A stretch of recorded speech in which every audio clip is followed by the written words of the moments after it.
Hello, and welcome back to another critical live stream. Number 180.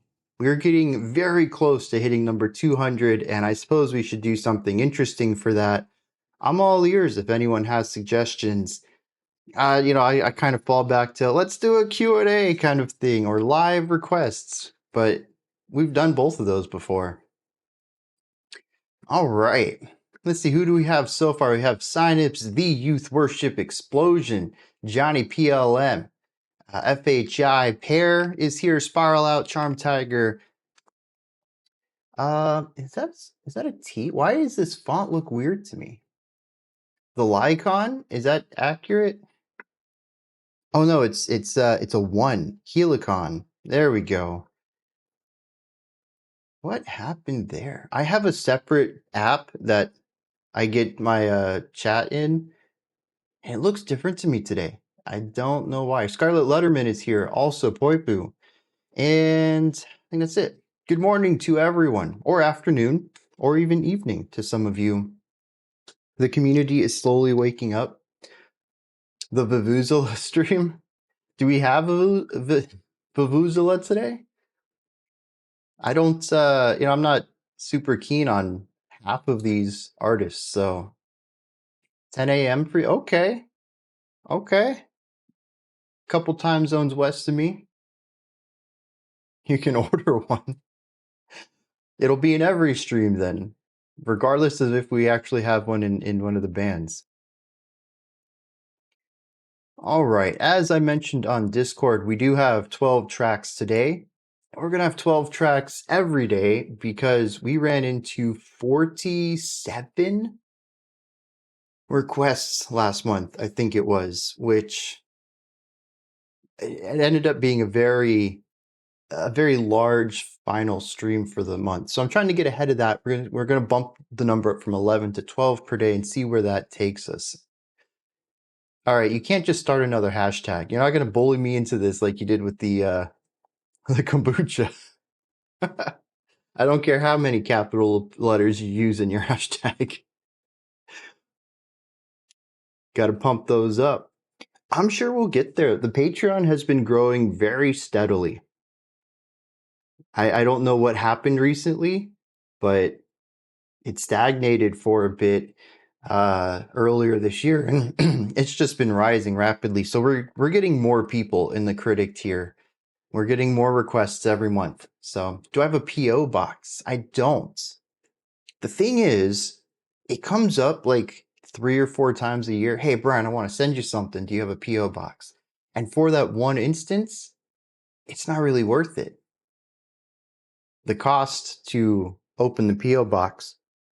But I wonder if I opened it, if people would actually send me stuff. But it's like a chicken and egg situation. Not enough requests in to really base any data on. So should I open it? Should I not? You would send me a Vuvuzela. I figured that's where that was going.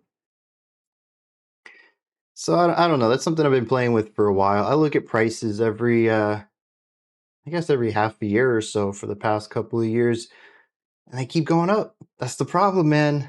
It's hard to justify. Do I have a kazoo? I could get a kazoo though. What's like, what, $1? At like the local Dollar Tree or something? I could probably pick one of those up cheap, but I'm not going to say I'm going to play well. I mean, it wasn't until like a couple years ago that I realized the kazoo actually could be controlled. People make kazoo covers of music. You can control the pitch on the instrument. I never knew that. I always thought it was, a party gimmick, a noisemaker. Practice makes perfect. That's fair. That's absolutely fair. Give us the proper address for stalking purposes.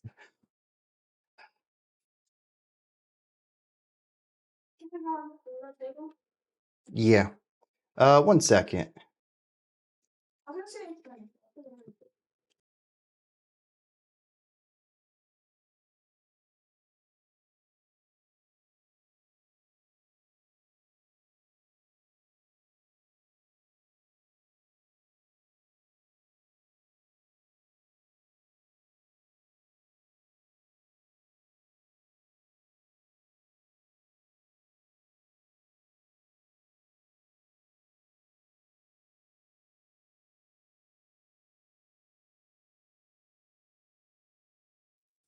Maybe I should learn bagpipes too.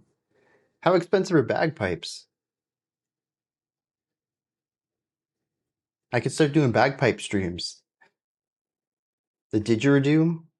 Solid instrument right there.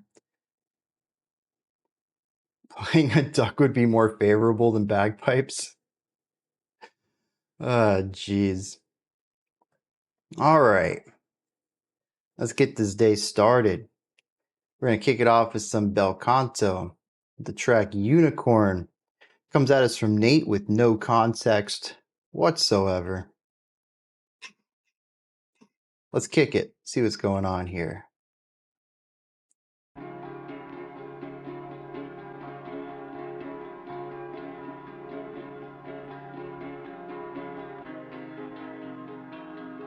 I actually know somebody who lives in the area. I've only met them once, so I don't even know if that accounts for being an acquaintance, but they do have a theremin. They picked it up a few years back to practice. I should reach out and see how that went for them.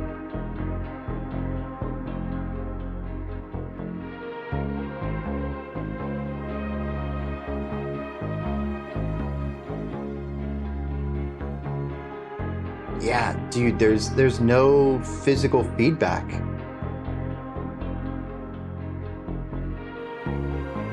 This is a nice start. Does a big theremin do anything different? Is it just more room for more nuance?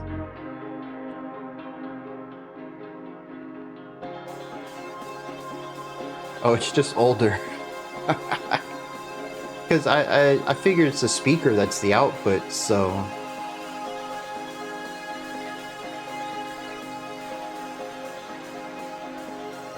Very ambient here.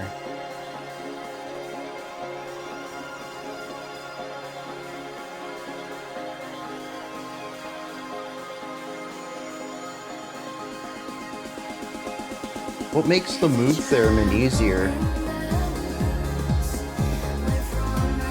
Very chill. You can set the key so it only picks specific notes, like it's stepwise rather than microtonal. That's interesting.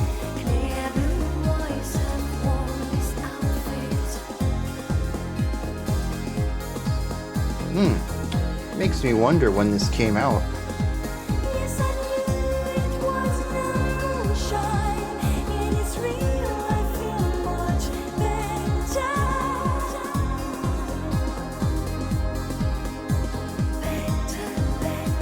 Looks like 1992.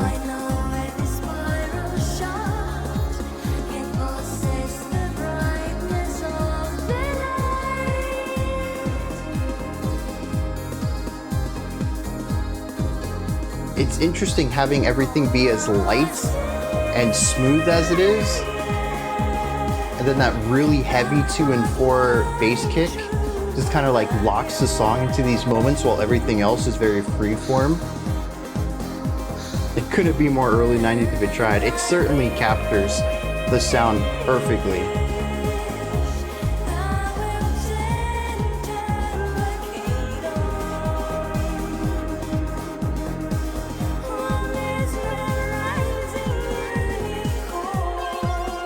You know, what's interesting too is we have a bass kick on every beat. I don't even know that it's a heavier accent on beat 2, but there's more treble to the EQ. It feels a little brighter, and that gives it a perceived emphasis.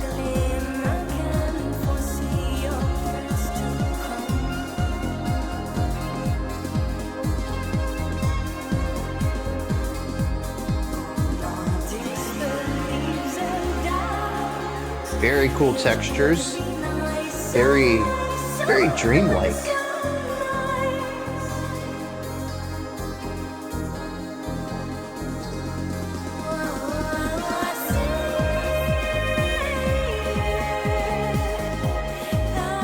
Yeah, I think technically this is just straight 4 on the floor, just a beat every accent. But because of that timbre shift, it gives 2 and 4 a little bit of extra emphasis.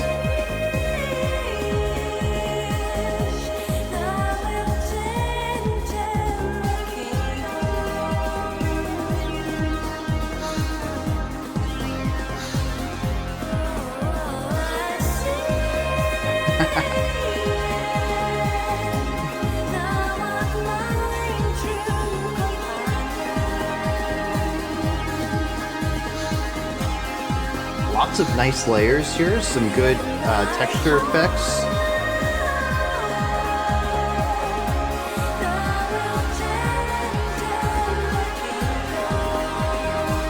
There is a bass kick and a bass synth in here, at least from what I can hear. Like that. That's the bass synth.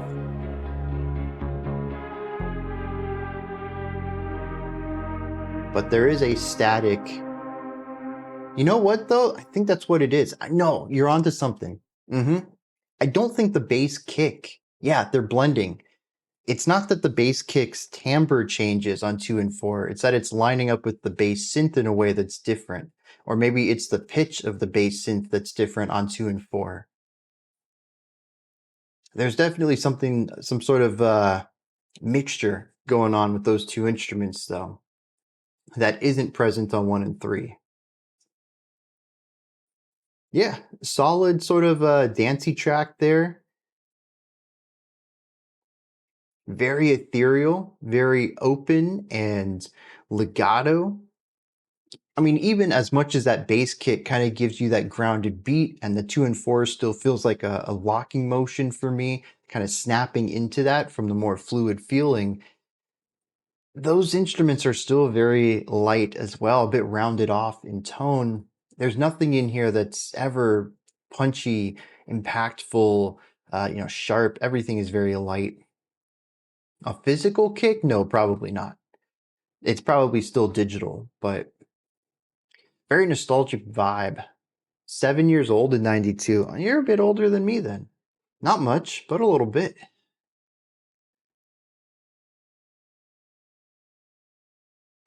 "4AD Dreaminess." What is 4AD? Is that another group? But I do agree with the dreaminess. It's a label. I gotcha.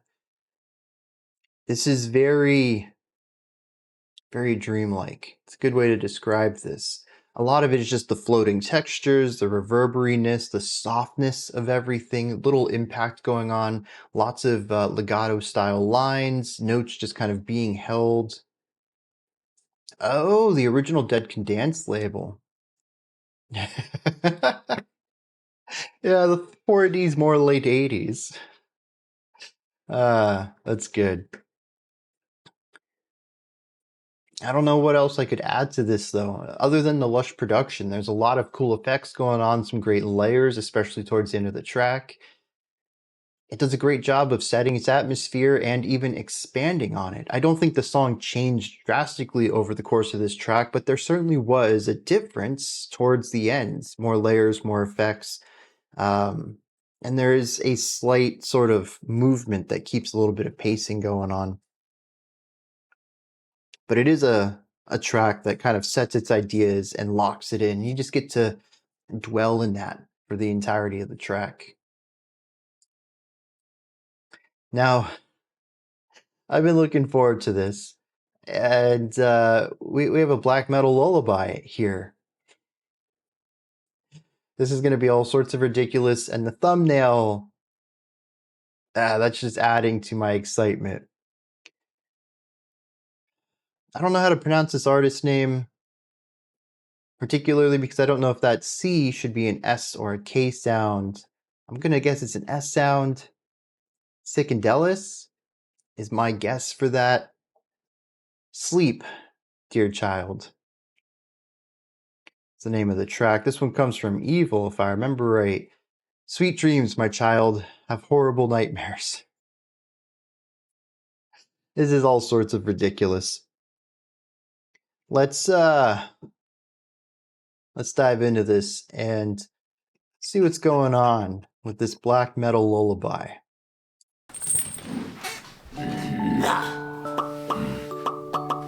Mom?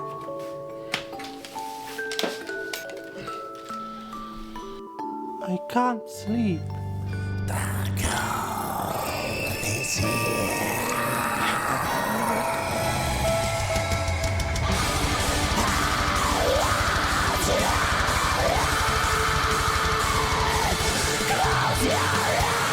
The spikes on the bracelet are definitely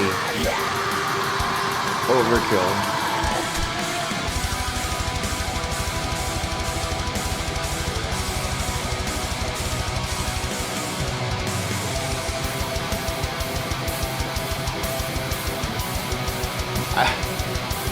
I like the quick switch to a frame of air guitar.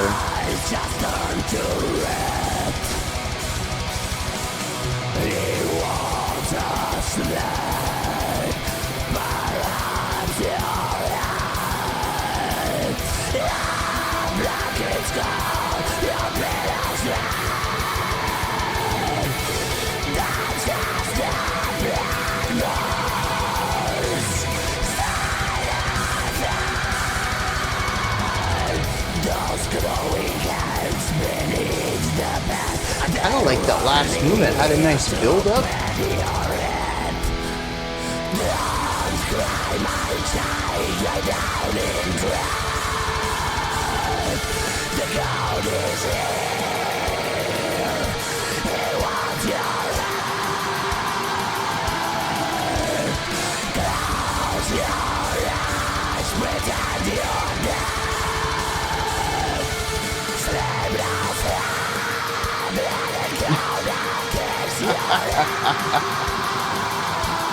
Just rolling with it.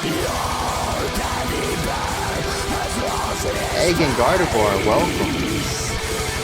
We have a black metal lullaby.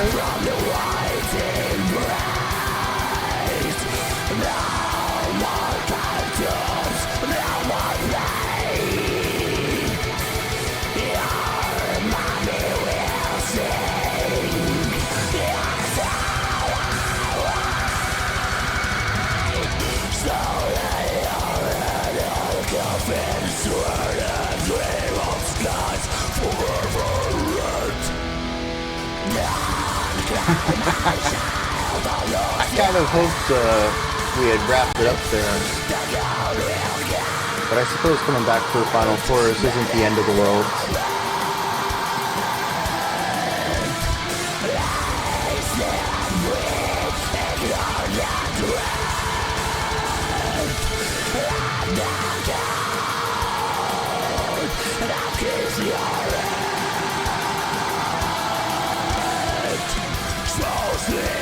Oh, there is more.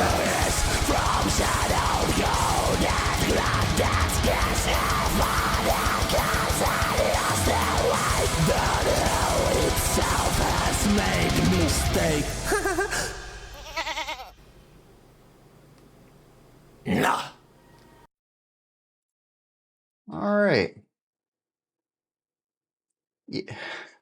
I tell you, you can unmute, but you can't hear me.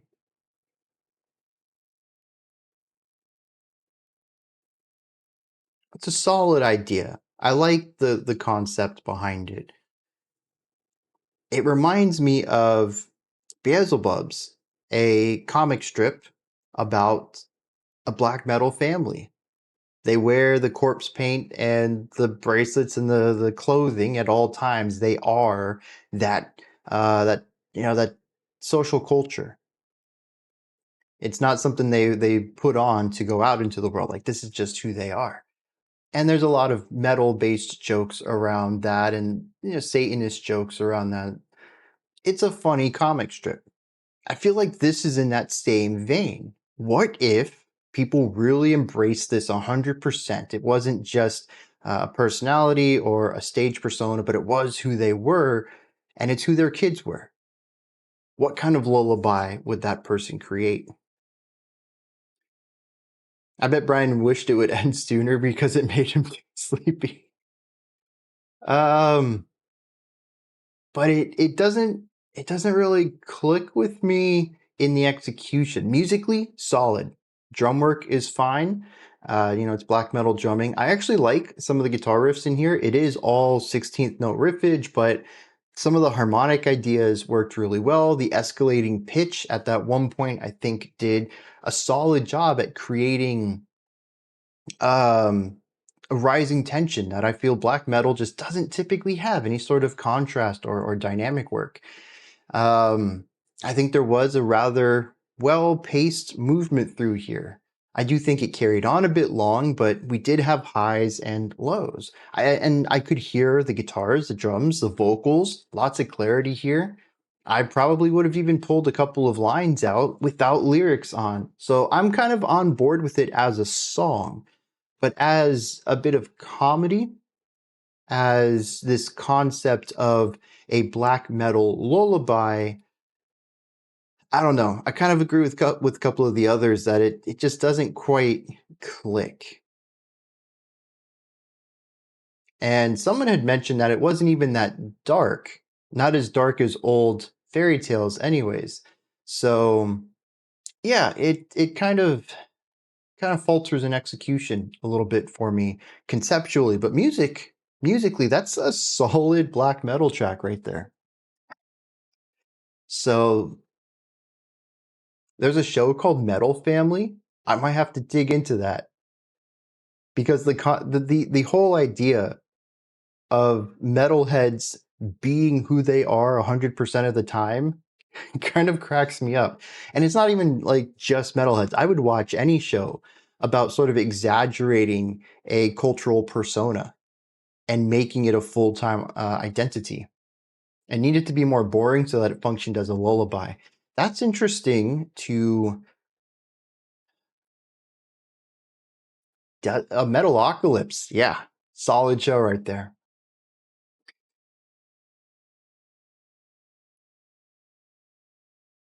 I don't know. I would think that if you listen to black metal often, well, okay. What if it's still black metal, but not as intense? You might be onto something there. Starts with the school principal angry at a kid for dressing metal, then his father is more metal. That's great.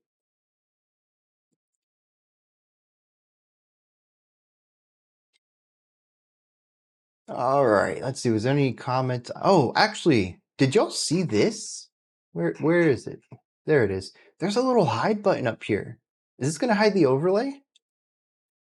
When did YouTube add this? So many music videos. The last 15 seconds is recommended videos and a link to an artist and a link to merch pages, and you can't actually watch the last 15 seconds of the video.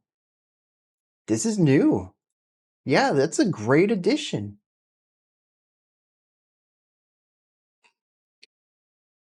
I have never seen this before, and I like it. All right, Deli creeps. The first thing I see is Buckethead in the meat display.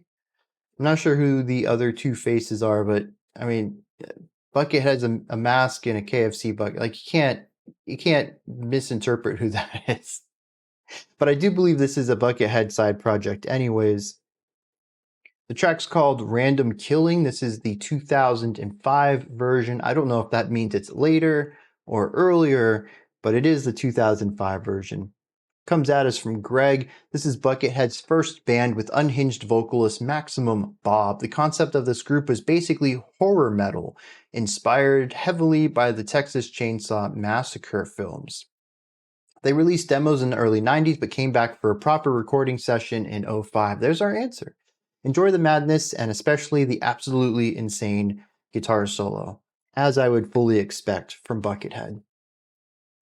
Black metal, often associated with dungeon synth and black ambient, could have borrowed a little bit of those. Okay. See, personally, I think that might make it too lullaby-y, which is lullaby. Yeah, none of that. There's no good word to create lullaby into more of an adverb. Anyways, though, I think it still needs to retain some heaviness, because the comedy point is that this is a lullaby, but it's for a black metal family. But I do agree, maybe having some ambient moments in it would have elevated, maybe as interludes between the main verses, kind of bring the energy down and then have the verses build up. But now we're leaving black metal territory too, so I don't know. A version is bound to be later, I guess. Not necessarily, especially if it's a demo version where most people would know the studio version. So the demo is the older one that most people haven't heard. Maybe it's an unreleased track that got leaked or something. I don't know. I don't think version always means later. You're amazed I'm still talking about it? No, dude, I think it's a solid concept. I think this dude's on an interesting track right here.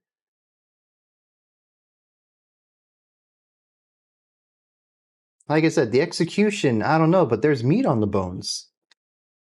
I'd love to see a group attempt at that, because obviously that was one person doing a shtick, and I doubt there's anyone in the creative process to kind of redirect things or shoot down ideas or anything like that. But I think you get a couple of people together, get some feedback on it, go through a couple drafts. I think you can wind up on something interesting lyrically and musically while still encapsulating this concept of a black metal lullaby. You ask for derailment, we are derailing. It just happens to be about black metal today. All right, Deli Creeps, random killing. Let's see what's going on with some Buckethead. And be careful what you wish for, yeah.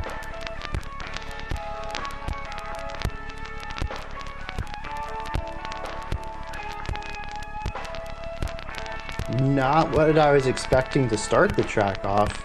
Obviously, we're going to have a subversive... I'm expecting a record stop. And...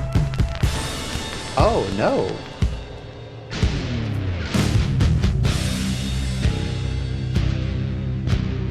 Okay.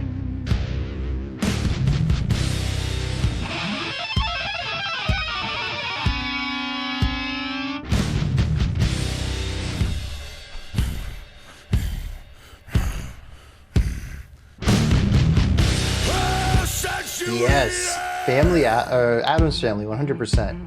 I'm not even squeezing my hardest.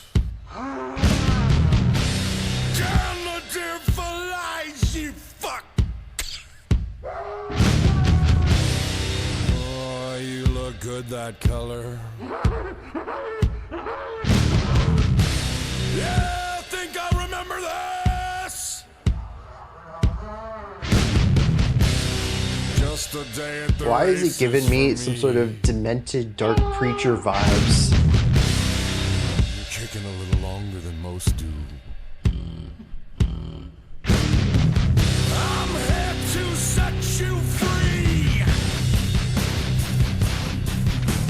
Bittersweet this moment burns. I crush your throat, it's time to die. I wish to hear the end of voice. What life look like when it passes by.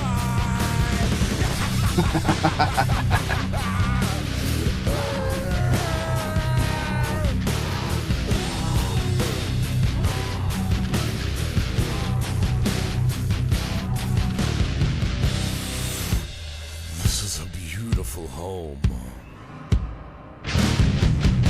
Soak up your last sweet view. Who did you step on to get here? It definitely fits into that era in the 2000s where bands were trying to get more and more shocking. You were probably a spoiled little shit. Pampered, fed, and groomed. I hate you do-goods. A liar, rich and doomed. It's like this moment burns. I cut your throat, it's time to die. I wish to hear you out now. I mean, at least this section is groovy. Like when it passes by.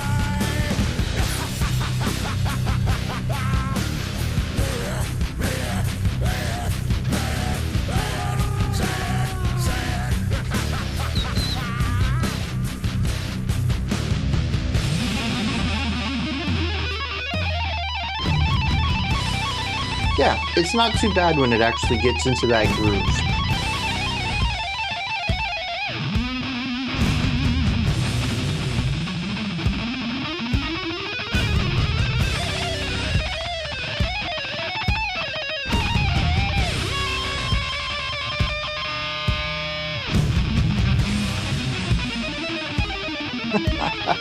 Yeah, see, metal can be very lullaby-ish.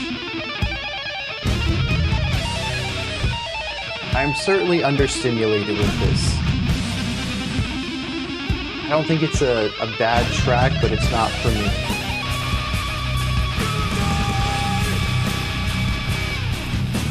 Use your last breath. I hope it can last forever. Fuck. It's curtains, man. You're on the verge of never. Gonna die. Gonna die.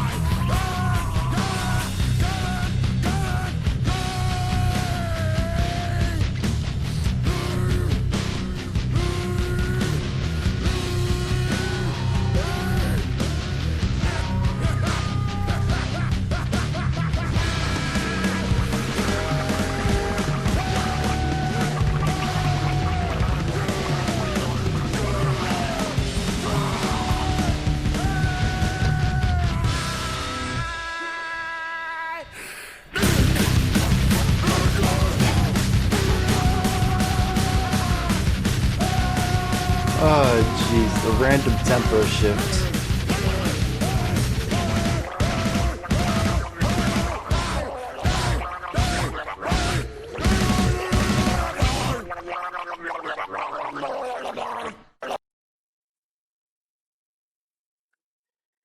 Well,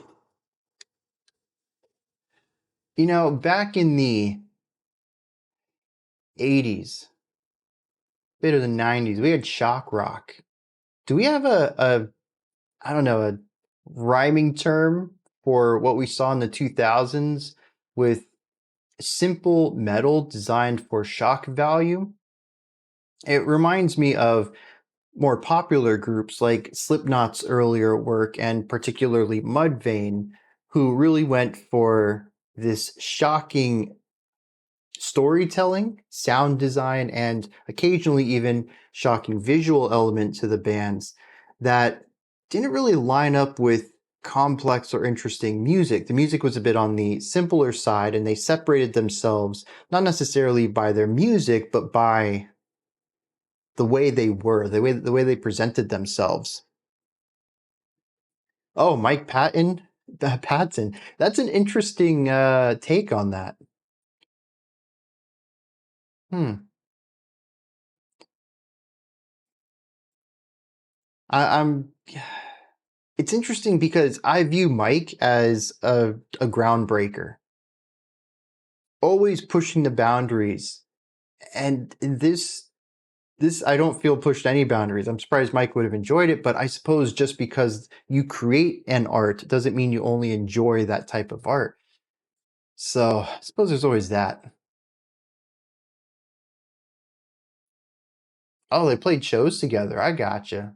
So it wasn't just a random comment or possibly question.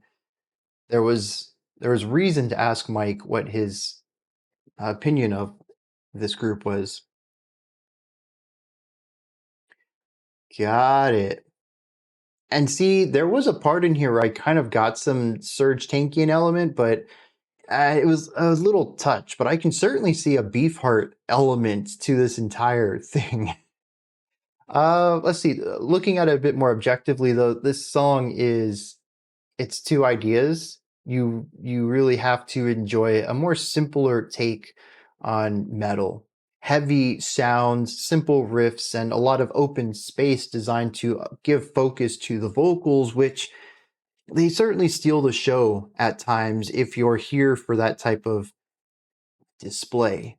To me, it comes off as edgy and kind of boring, but it does have a type of like a B flick charm to it. Something a bit campy and overdone, but charming because of that. The vocals were the best part of the track. Yeah, okay. but the music never quite does anything to stand on its own. And to me, what makes this interesting is all of the vocal stuff. It's the giggles and the laughter and the grunting and the huffing and the puffing. And eventually, when he starts screaming about killing things, the gurgling, whether this is drowning or whatever other liquid might be making a bubbling sound during this murder, it brings that sonic element into the song. Again, more of a shock value component, but one that certainly differentiates this from other metal groups. So it's an okay track, not something I'm going to come back to, not something that necessarily even interested me too much in the moment, but the concept, I think, is solid as far as meeting them on their terms, of being more of a shock adjacent style of music that uses metal as a vehicle to explore these darker stories and sonic atmospheres. Waterboarding core. And I agree about the solo. You know, if I didn't know Buckethead was in here, I would never have expected a solo like this. It's the timbre of the instrument. Matt, I mean, that's Buckethead's sound right there. He's got one of those guitar tones. You can just pick it out immediately. It's too bright to fit in here. Now, it does sound like a buzzsaw. It is an incredibly sharp, narrow sound. That fits to an extent, thematically at least, but it does feel, it sticks out like a sore thumb against the heavy, bassy, low-end sound that everything else stands within.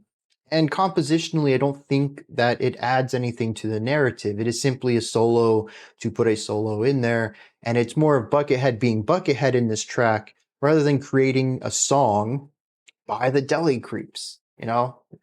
If you told me that this was a separate band and Buckethead came in as a featured soloist, this would be what I expect. Not that he is a core part of this song, creating music that's supposed to be thematically cohesive throughout.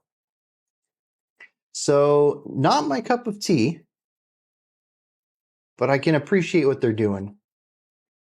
Green Jelly. I only know one song by Green Jelly, and this does not remind me of that at all. So maybe I don't have a good understanding of Green Jelly's music. Which is, like I said, I've heard one song. That's probably how it is there.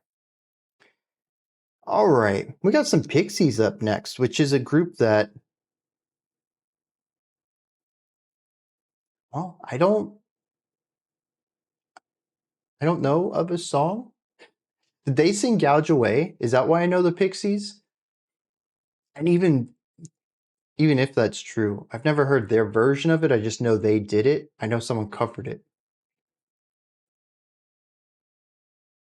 And that one song has Danny Carey on drums and Maynard on pig vocals. Whoa! Maynard doing pig vocals sounds wild. Pixies are incredibly important. I know that, like, textbook-wise, I understand that they're a big part of punk, right? Or noise, somewhere in that area. Okay, proto-grunge, there we go. So definitely in a punky area. But I've never listened to them. Oh, I gotcha.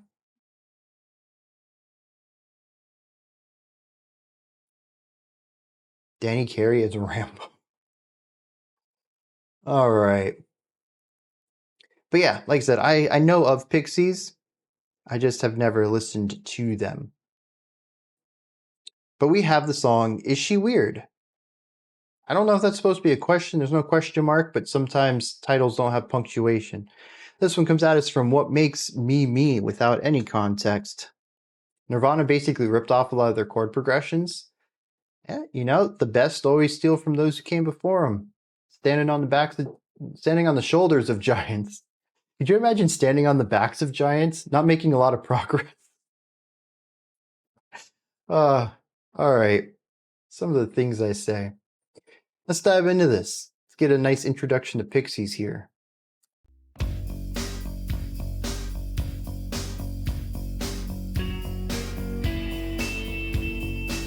Standing on the shoulders of giants leaves me cold. Why do I know that?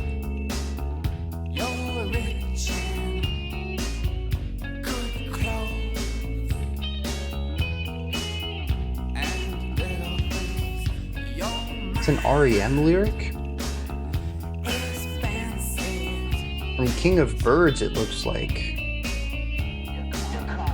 That was a very unstable progression. I don't think I've ever heard that REM song though.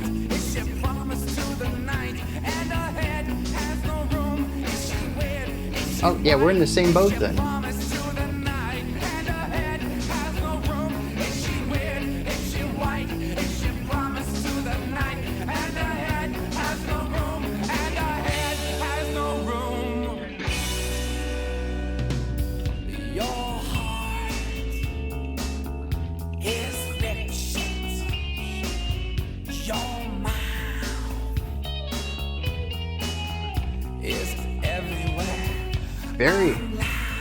Very theatric delivery here. It's different than a lot of vocal delivery.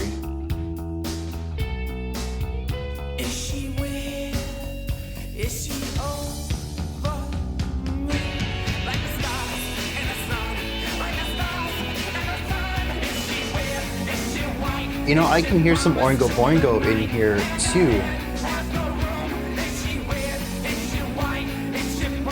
A little bit of Cardiacs, particularly in this chorus.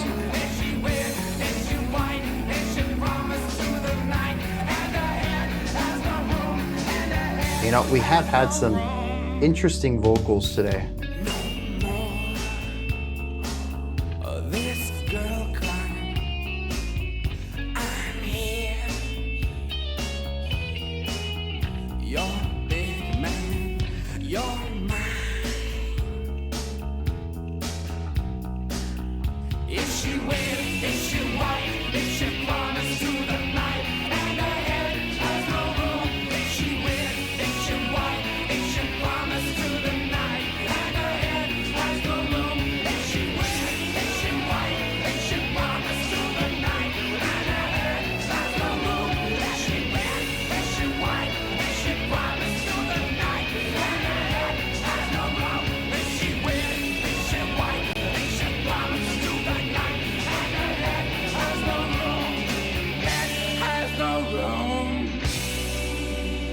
Oh, speaking of 4AD, actually.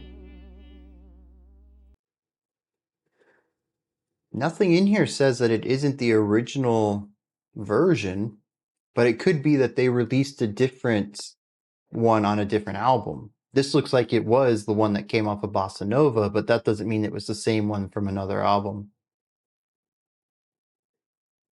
Little Einsteins.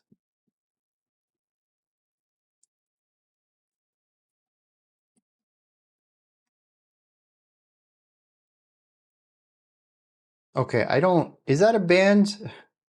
Or is that the kids' cartoon? It seemed familiar to me, but now I'm thinking I only know it because of the cartoon. Oh, okay, it is the cartoon. Yeah, there could be multiple versions of it then. Yeah, I'm kind of in the same boat as Johnny here, where I can hear a lot of bands in his, both those that came before, like I mentioned during, but it also feels very familiar to me. It would not surprise me if this band ended up influencing a lot of some of my favorite bands. Because much like Johnny, I can't quite put a finger on where I would have heard stuff like this, what bands in particular they remind me of that came after, but it certainly feels familiar consistently. So, Cardiac sound a lot like Pixies, 100%. Yeah, that's what I was pointing at when I had mentioned Oingo Boingo and Cardiacs, is that they came prior, kind of trying to tie all this in together about standing on the shoulders of giants. I would go listen to the best of the Pixies because you will hear so many of your favorite 90s and 2000s rock bands in there. There's a lot of influential groups I need to go and just listen to greatest hits albums of, which is going to suck because I'm going to miss some good deep cuts that way, but and as a good 101 course for the group. Radiohead and Blur guitarists said they were influenced. I wouldn't doubt that. Those are two groups that feel connected to something like this. Now, interestingly, though, despite hearing things that are familiar to me, I'm not sure this song really clicked with me. I liked the vocal delivery. It's very charismatic, very theatric, very Pixies. I can't really compare it to anything else. It's rather unique. But I found everything about it to sort of be a little tame musically for my taste. The only thing that's out there is the chord progressions, which are bonkers, constantly either using atonal or dissonant harmonies and not following any sort of chord progression I can follow. The chorus does give us a tight loop that just feels like ending where we started, but the verse is gibberish as far as I can tell. It's random chords. And that's a benefit to the group as far as sort of standing out and being different and kind of being the Pixies, I suppose, but it doesn't quite grab my ear. They borrowed from the future. That's how influential they are. Greatest hits are for housewives and little girls. While I don't agree with that, I am curious where that quote comes from. That is a wild statement. You didn't like it at first, but it grew on you? I can see this song being that way for some people. Interesting mix of experimental structure and 4-to-the-floor power chords. And I think this song did that too. The verse is very eclectic, but the chorus locks in. So this is one of their more chill songs. Their earlier albums are pretty edgy and more intense. And Into the Doors sketch, I might have to look that up.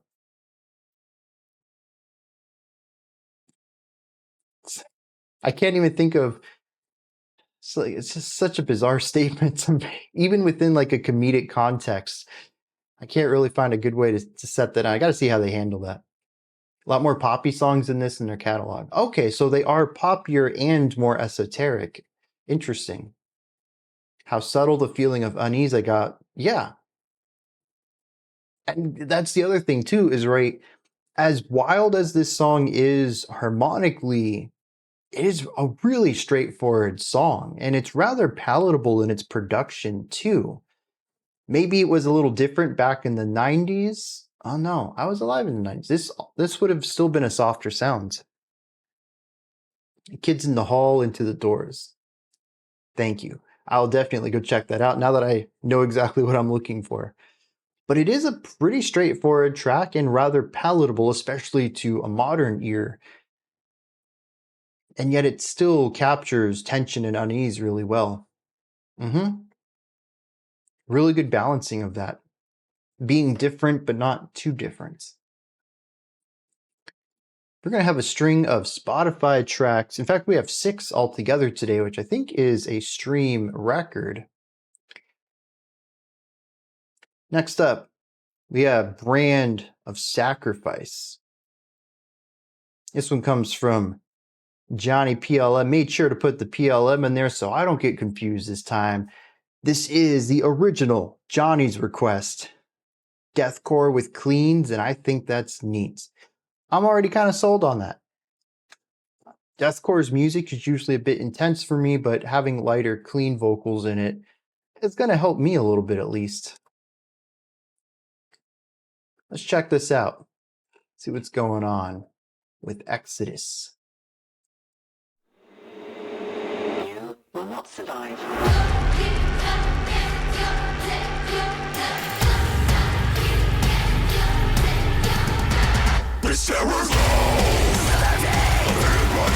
Oh, it's not exclusively clean.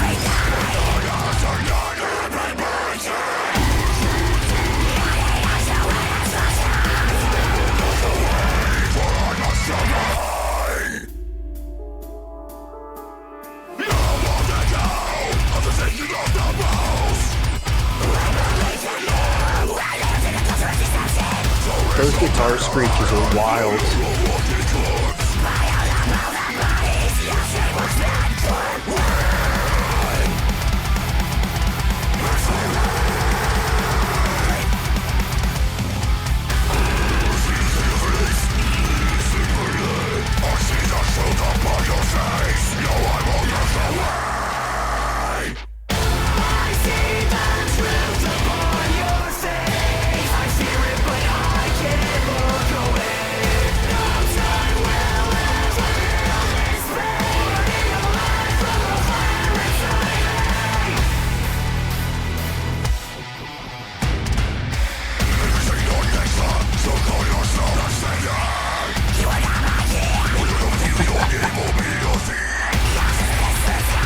the cleans aren't a hit.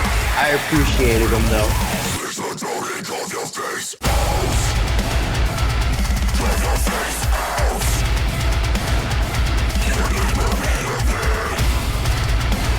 The synthy strings in the backgrounds. No, that's actually a choir.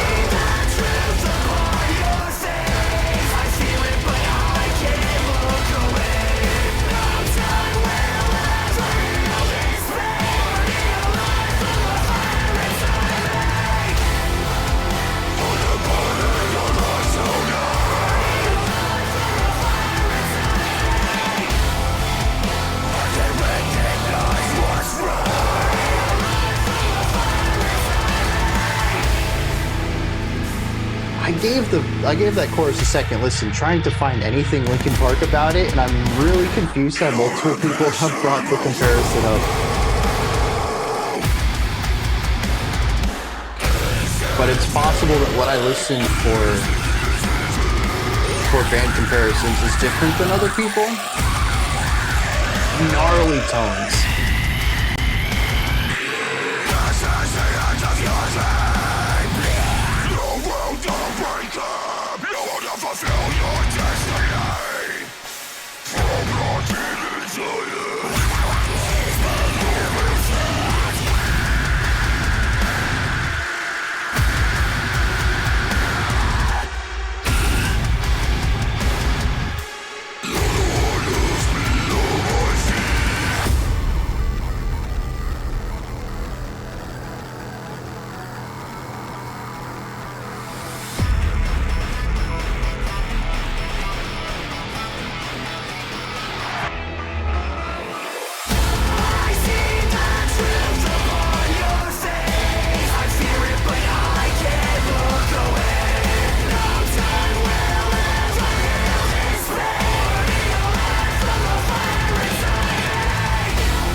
So is this going to become a thing?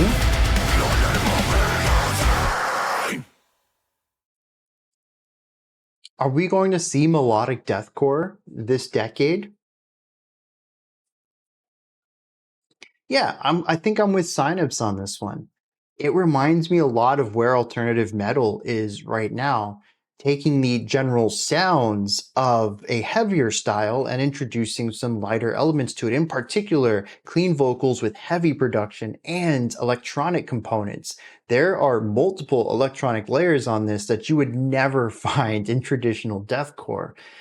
And obviously, even bands like Lorna Shore have been recently pushing into this with synthy strings in the background. But I think having the choir and the synths on this one together, and I don't think it's a real choir. I do think that this is a sample library for the choir, is beginning to push it into that realm. And deathcore already has glitchy components to some of the guitar sounds, lots of squeals and stuff like that. So it actually isn't too far of a stretch to bring in that sort of glitchy electronic side of things that alternative metal is already playing with. I think we'll see that in the next couple of years, and I think that sound is going to start growing, especially since deathcore has reached a wider audience this decade, especially with, just to throw them out again, Lorna Shore and Will Ramos really bringing a popularity to the genre that, as far as I think, hasn't really been seen prior.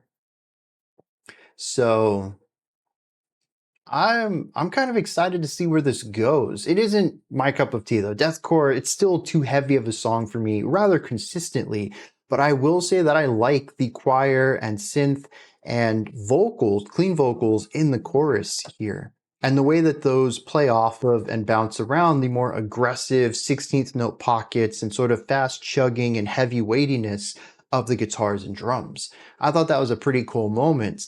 And the layering of the vocals, I think, matches that. Deathcore is a very large, layered production. whether it is just a single guitar with a massive tone or lots of effects on that guitar, you're going to end up with a sound that is large and heavy, and having a vocal style that is as stacked as this, creating something that's echoey and booming for a clean vocal, matches that really well. I think they did a fantastic job of bringing that sort of more mainstream alternative metal type of approach to this deathcore foundation. The main reason I sent this song in is because I like the intention concept of it. It's boring as a deathcore song, and the cleans are on the weaker side and aren't as intense. Yeah, I completely agree with that. I don't hear anything in here that really stands out to me. It has a breakdown. It has some filthy, gnarly harshes. It has the really quick, technical, chuggy stuff on the guitars. It's a pretty straightforward deathcore track. But as far as one introducing poppier elements, yeah, dude, I think this is going to be interesting to see where this develops and where bands who hear this are going to run with it. I don't know if Brand of Sacrifice is the first band to be doing this. I don't even know if they're a popular band to be doing this, but I kind of see this as the Bring Me the Horizon Luden's point, where bands are going to take this idea and run with it. And then in the next year or two, we will probably start to see more deathcore bands incorporating more alternative metal components like this. If it's too heavy, you need to do more gym time. It's all becoming more mainstream. YouTube reactors have blown up. Groups like Lorna Shore, Slaughter to Prevail, Spirit Box, Ginger, 100%. They're slowly turning deathcore into dadcore. It's a bit of a pioneer in that regard. Feels unpolished on this track. 100%. Yep. This is going to be, years later, going to be labeled as proto-melodic deathcore, or whatever label it ends up getting called, because I do think that they're bringing it in. Now, I don't think that they're doing it as well as Bring Me the Horizon started off the alternative metal style. They really landed and stuck that style with Luden's back in 2020. I think that was the first single off of that EP where they started to play around with this. But I do think that this is going to be an influential sound. They're pretty well known in deathcore circles. Really don't think they're the first ones doing this. Okay. I'm just glad the past 5-ish years have seen notable progression. I completely agree with that. I know there's going to be more old school listeners, you know, they're like, nah, metal's supposed to be this way, deathcore's supposed to be this way. Those people, I mean, they're it's not even just metal, they're in everything. People don't like change. We're a change-averse species for the most part. I get it. I don't fault them for liking what they like. But I am very happy to see metal continue to evolve into more mainstream sounds. So I'm happy to see deathcore taking that leap now too. I mean, and even Lorna Shore. Yeah, just bring them up the third time. I don't like deathcore, and I did like that first single with Will Ramos. It wasn't consistent for me. That song, I can't remember, was it Into the Hellfire? It's still aggressive for me in a lot of places, and the heavy breakdowns aren't my cup of tea, but the intro, the guitar solo, really great ideas. I don't think there was another time that I would have been like, oh yeah, deathcore. I kind of like parts of this. And part of that is my metal journey, but I think part of it too is how deathcore is changing. If it's popular enough and metal, then it's deathcore. It doesn't matter what genre it is.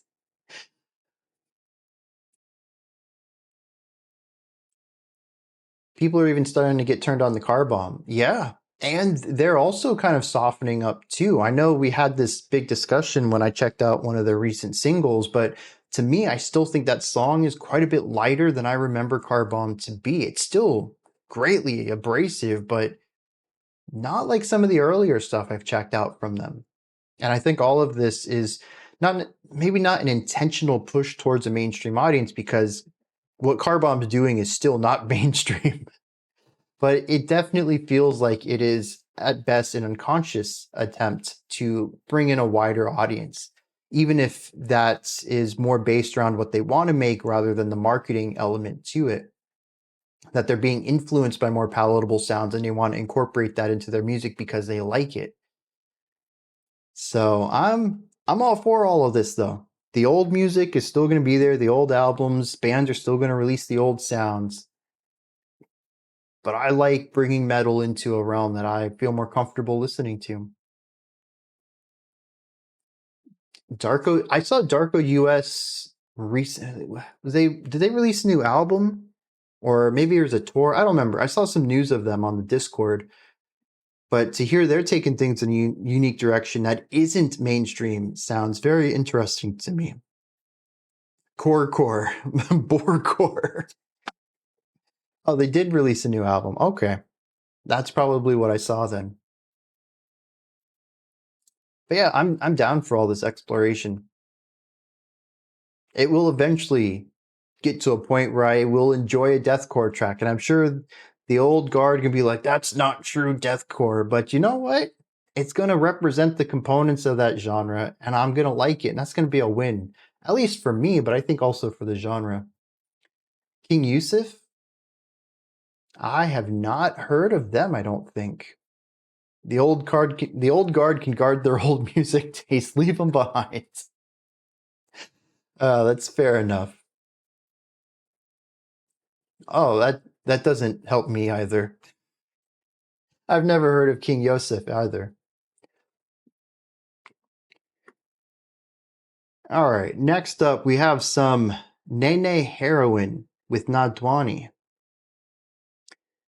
I have no idea what to expect on this one. Do we have any context, though?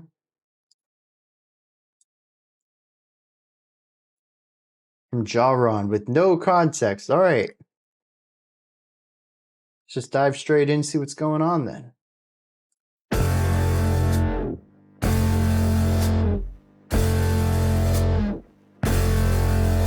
I guess it's music of some sort.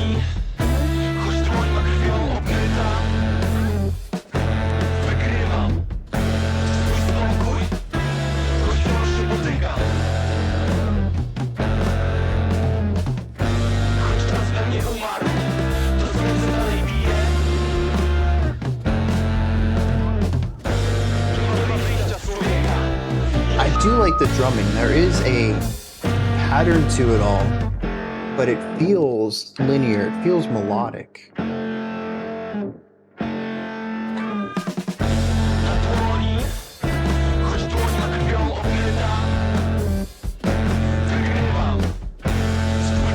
Is that a sax over there?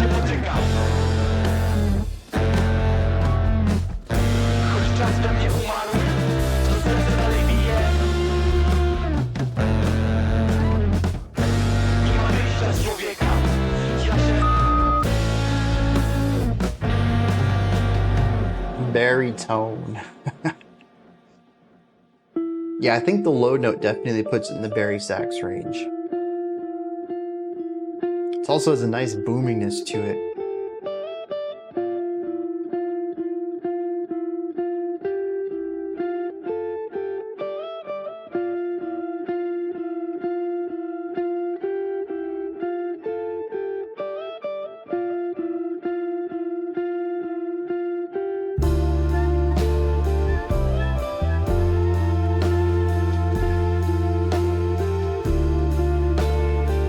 Very different vibe here.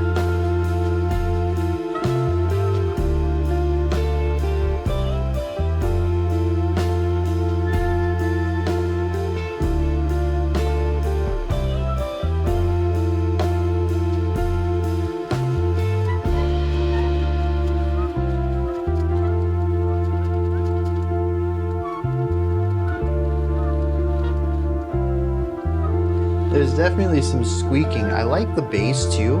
It's getting a bit more of a lead line here than even the guitar.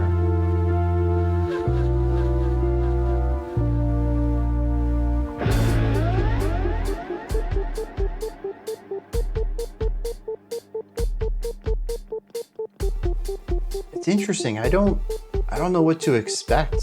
The beginning was almost hip-hop related, with the spoken word delivery and the very light instrumentation.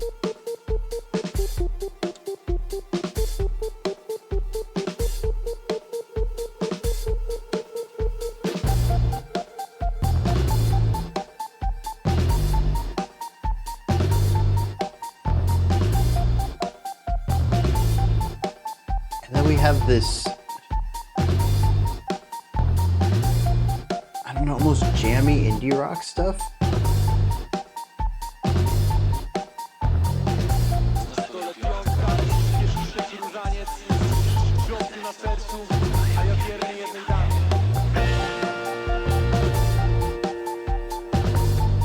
That.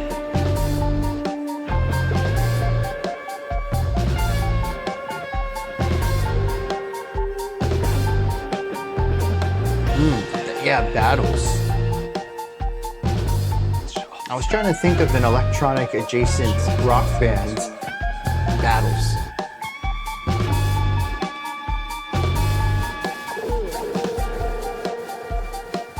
It sounded like they almost wanted to get into like some southern rock guitar solo there and dipped out of it.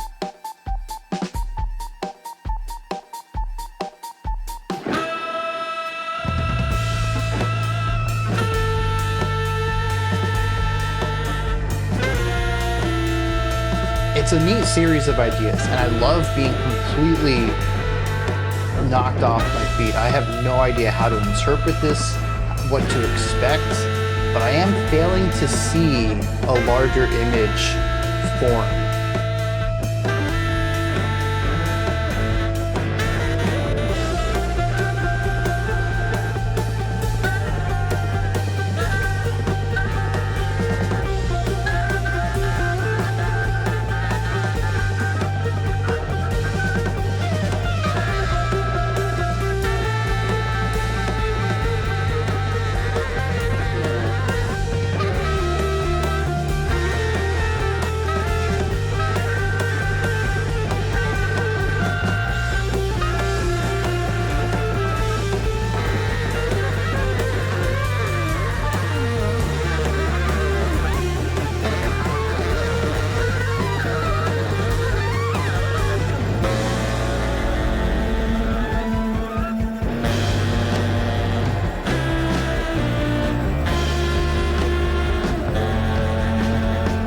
And they brought the original riff back.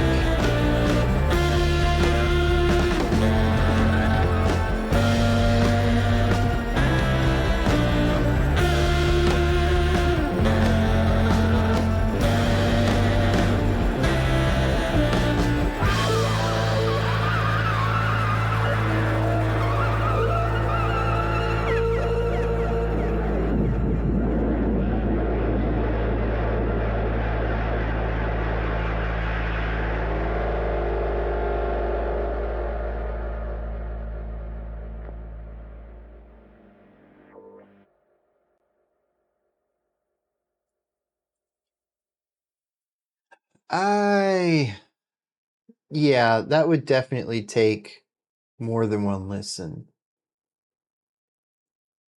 But it is certainly in a more experimental, progressive type of playing. I'd even almost put this into the realm of avant-garde, just given how different everything is. I can't say I've heard anything like this. It is, on one hand, a type of,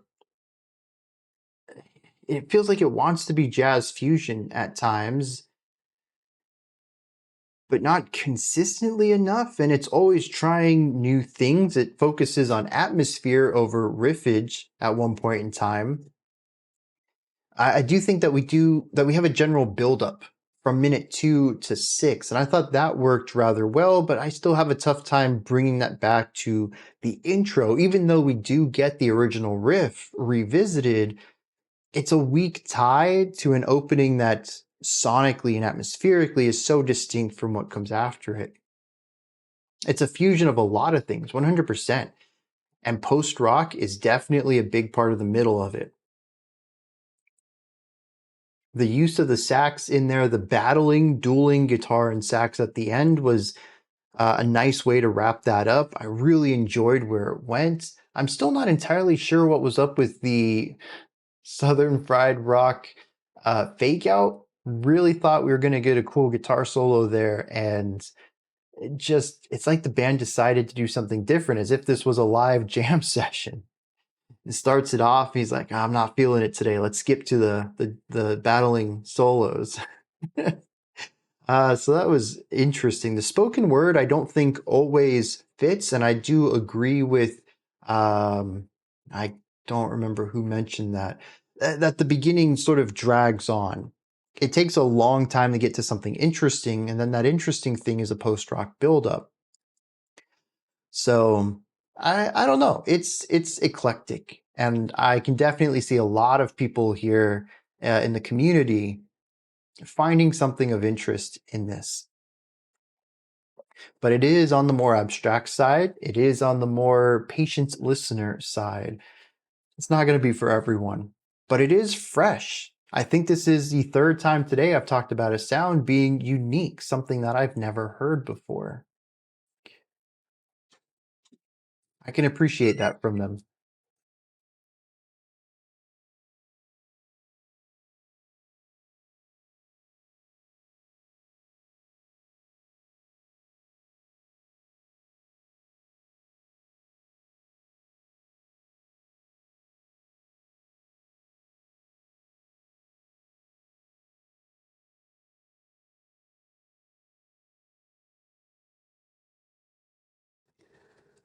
Seems the sax player is what dictates what's possible because he's the only one that has to use his breath. He also works primarily in sound too. The riff, of course, is more melodic-ish, focusing on tone, but so much of what the sax is playing feels texture-based to me, which is interesting. The invisible demon. So fresh, so clean. I like that. There's definitely been some fresh sounds today. Invisible Demon is a good band name.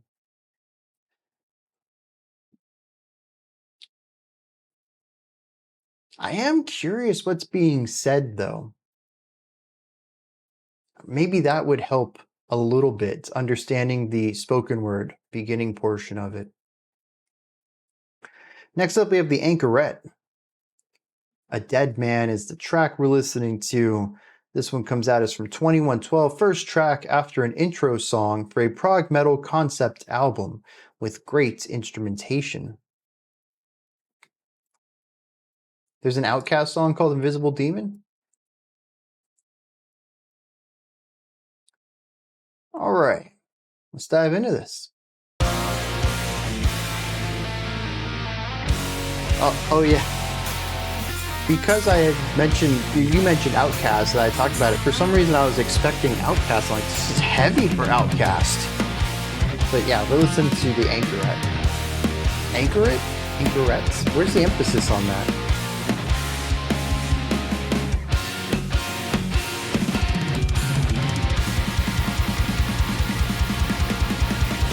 Okay. The production tells me this is death metal.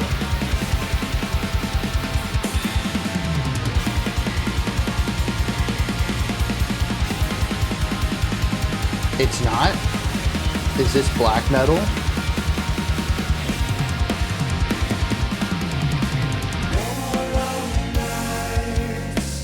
Oh! Oh!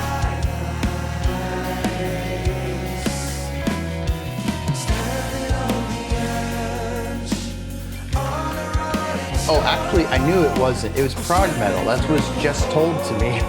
The blast beats really threw me off.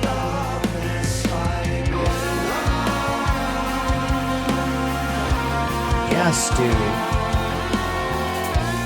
It almost, or prog rock, actually, I think is what the comment was. Oh, it was prog metal. This part right here, though, reminds me of some good old 2000s alt rock.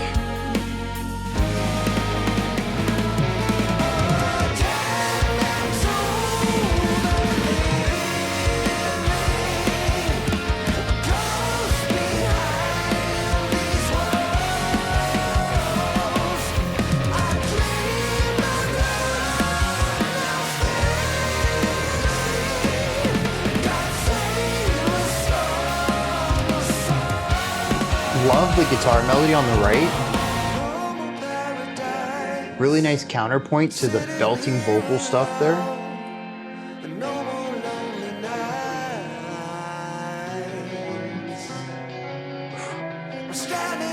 Such a great progression. I feel like letting go. I'm slipping through the hole now.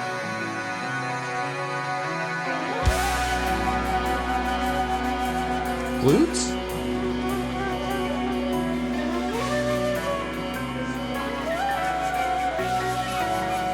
No, maybe some sort of tin whistle, maybe? Oh, it is a flute, yeah. It didn't sound metallic enough. That's definitely flute, though.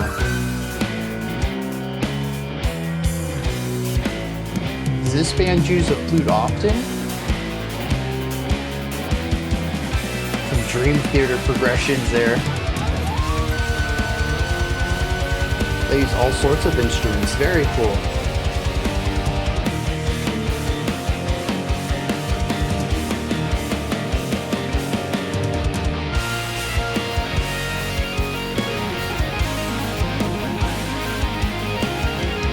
Shredding it up on this organ.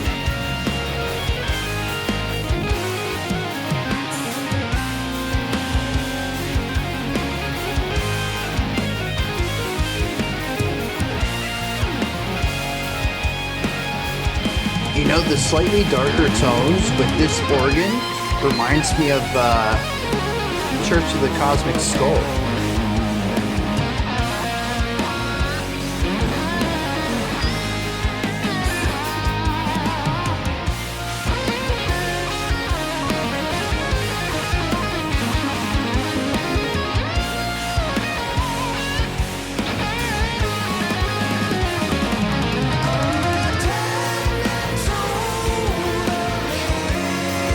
That second chord. Love that. Good amount of tension without going overboard.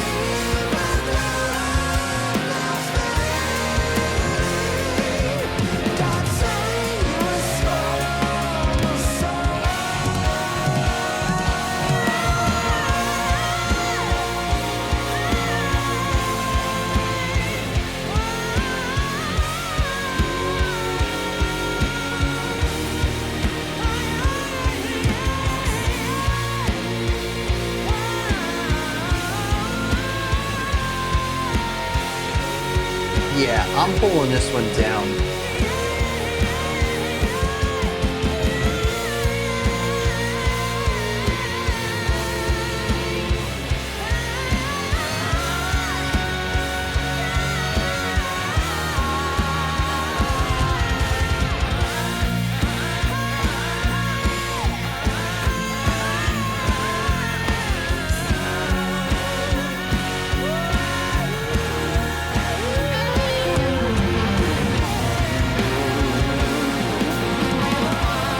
Don't you dare fade. I totally agree with the sentiment.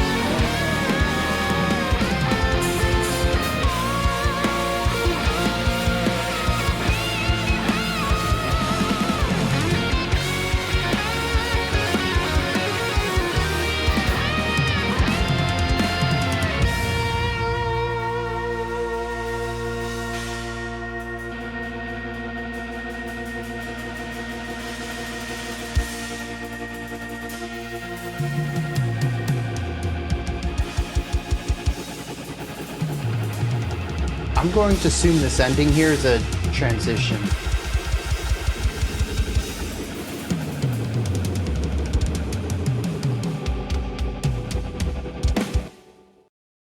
Yeah, that sounds like a perfect setup for the next track.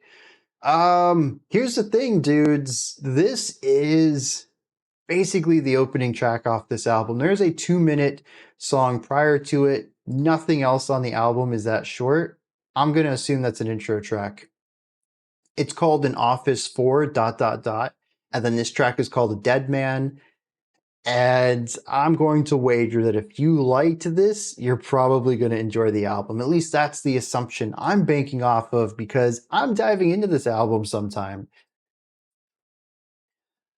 This was really well done.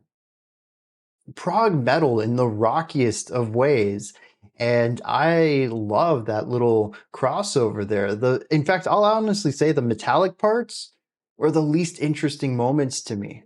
Now, granted, the blast beats at the beginning were surprising, and I really hope that that comes off of the intro track prior to it nicely, kind of builds into that in some sort of way that works.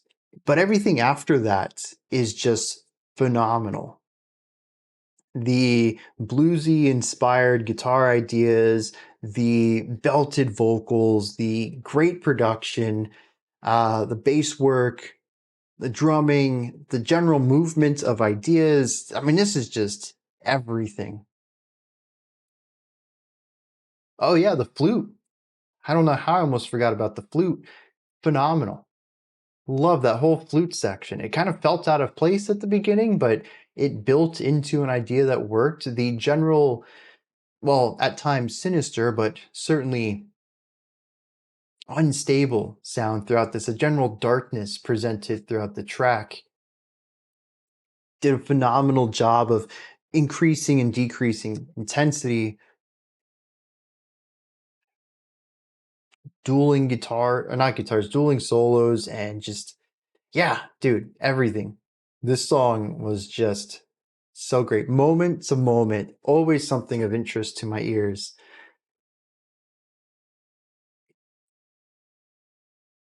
I don't know what else to say about it. I need to hear more though. Was that a second vocalist at the end too? That's, if not, that dude's got wild range. But it felt like a different vocal entirely. Yeah, to me there was definitely something feminine about it. If he can alter his timbre to get in that direction, like I said, phenomenal range. But they do appear a few times on the album. This was 2023. I feel like this is their only release. Are you kidding me? This is their debut album.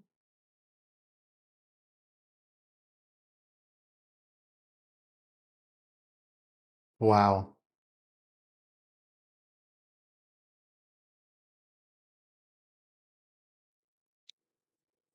And they haven't released anything since. No singles, nothing.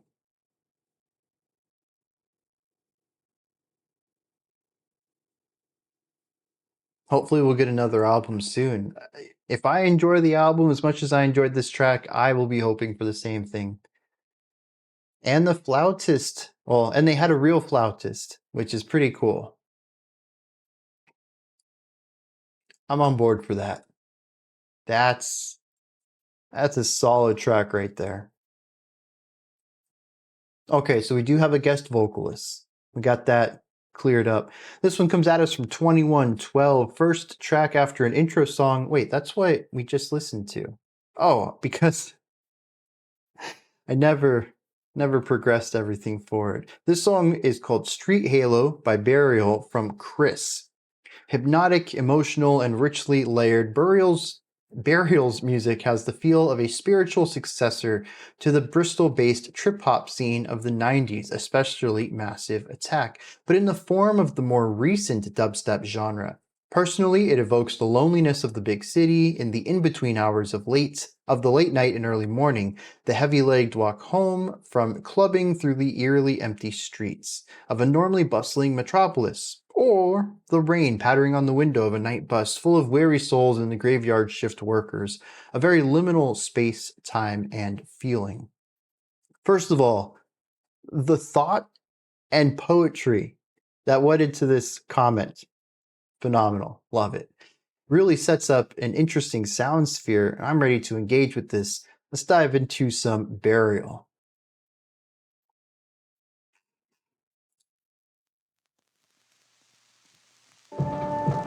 I'm also interested about the concept of trip hop through the lens of modern dubstep.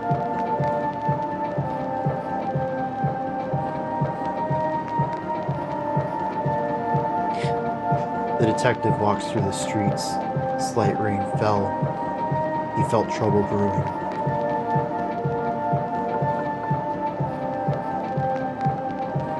could totally hear that that voiceover.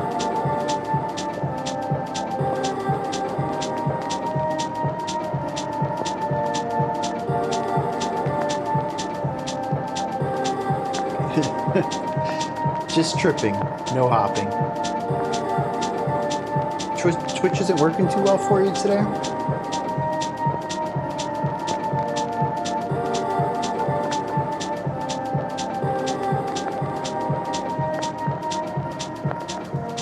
Is it glitching, stuttering, buffering? That's really the worst.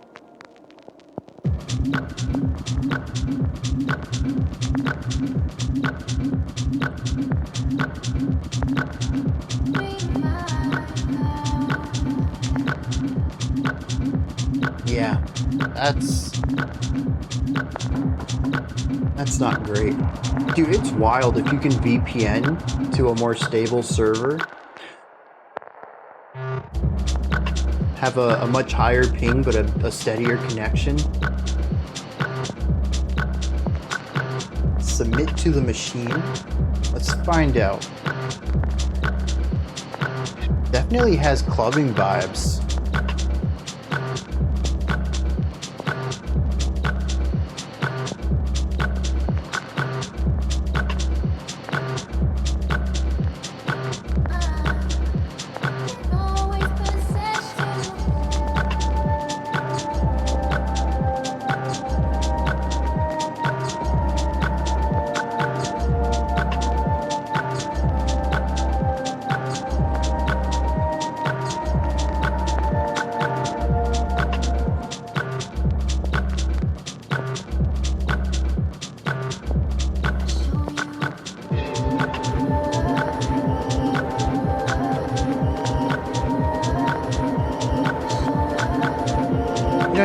I realized just now, I'm curious if you meant European dubstep or American dubstep, because I was expecting Massive Attack meets Skrillex. And so far we're not getting that. Yeah. I am getting the real EU London scene dubstep.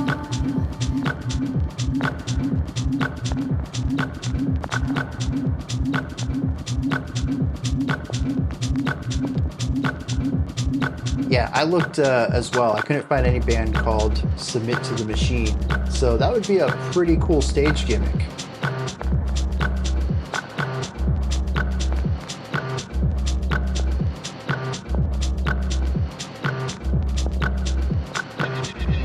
Definitely a muffledness to the bass. It's not heavy though, but it definitely gives a little bit of that next to the club sounds. Also a really cool crackling, a white noise. Almost as if some sounds are clipping, but they're not.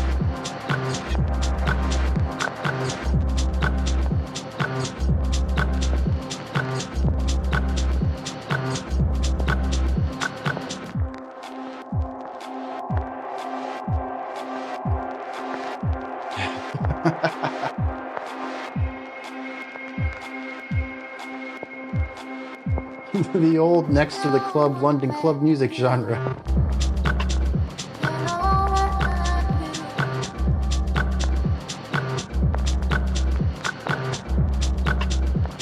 Yeah. Well, I guess it's based, when I say EU, I kind of use it as a shorthand for Europe, but I suppose that more colloquially it's European Union, which, yeah, the UK chose to exit.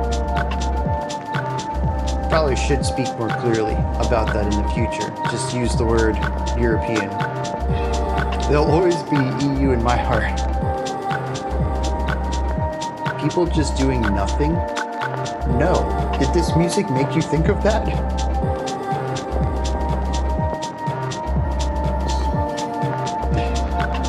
They didn't exit it, they Brexited it.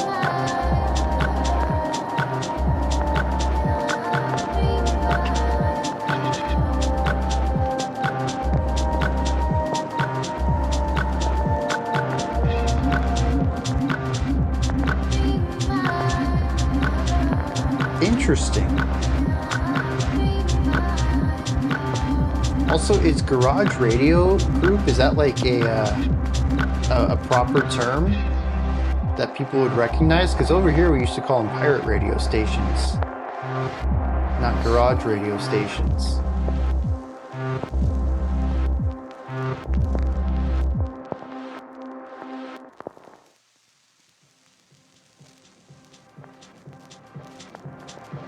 It's coming back.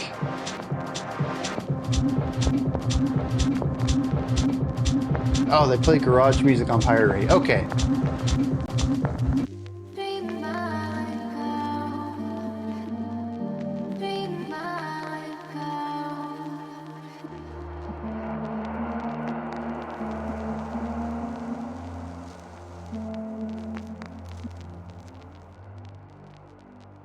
Yeah, there's a lot of tape crackle. That's what it is. That's what the white noise has been.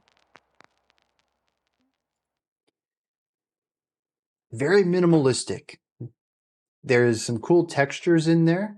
It does have some variability, but I do find it to be very singular in focus. I could see people dancing to this. I can see people zoning out and meditating to it. I can see people just background noise. I think it fits for all that. I would have a hard time seeing people actively listening to this. Just turning everything off, no screens, no books, no friends or family or anything. Put your headphones on, just put this in and engage with it. I don't think it has enough meat for that. The club is closing, so play this. Makes more sense at 2 a.m. than 10 a.m. I could see that too.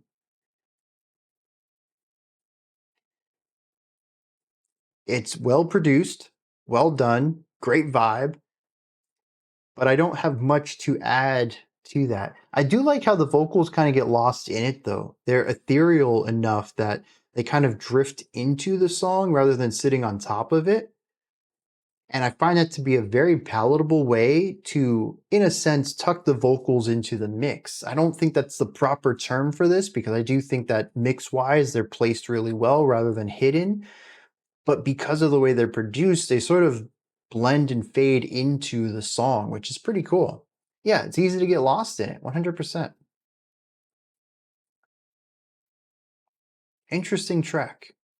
And I do see that comparison of Massive Attack and dubstep. I think it captures the dancing rhythms alongside the sort of hazy consistency of Massive Attack. You get buried in it, you might say. Probably makes more sense when the bass can be heard through the entire body. That track was Afternoony. That's an interesting comparison. This is a nighttime song for me, but I suppose afternoon can mean something very different to different people. To me, afternoon is either searing heat or torrential downpour. But maybe afternoon means something different to people in different regions. But this is like a chill nighttime, cooler temperatures, dimmer lights. Tip your waiters. All right, we got some Andrew Bird coming up next. Always excited to check out some Andrew Bird. Dude is wonderful to listen to. I don't know how to pronounce that because I don't know what language that's in, so I don't know how I should read that. Comes from Michael, though, because we haven't listened to Andrew Bird in more than a month. Let's dive into this. Comes from the Bluegrass Underground series on PBS. You were a shameless child, bandied by stiff cross currents.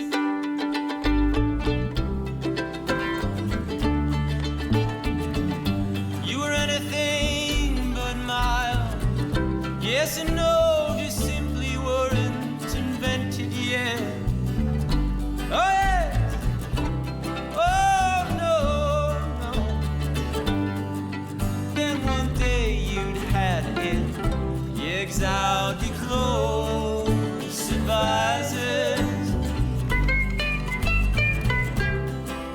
dude still has the cleanest whistle. You ousted your dog, eat rabbits. You're through with pacifiers. Totally agree though. You're through with I can't say I've ever seen a concert in a cave. Kinda jealous. You're through with pacifiers. Here we go, mistaking clouds for mountains. Why does it look like the apocalypse outside? Is it that dark? You got a big storm brewing? Here's the thing that brings You didn't know the Bird did sparrows bluegrass? to the fountains, oh. Aside from indie rock, that's the main thing I think of for Andrew Bird. Here's the thing that makes you run for the highlands, oh. Rapture time, good luck. The Rapture was just a week Go late, y'all. mistaking clouds for mountains, oh. Torn to me.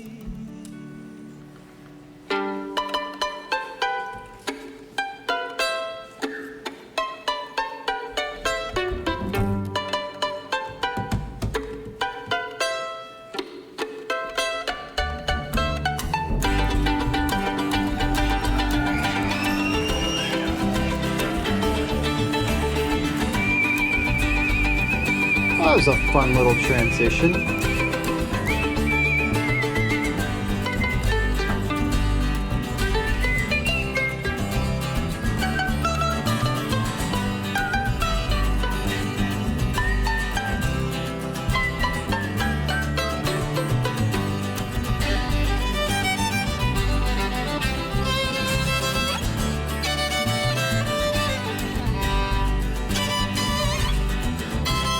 Wouldn't that be ironic?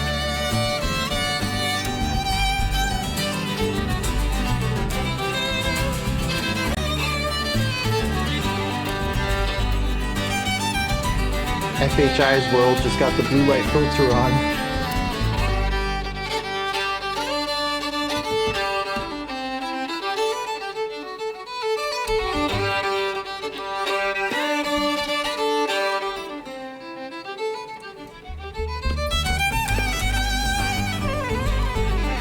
Dang.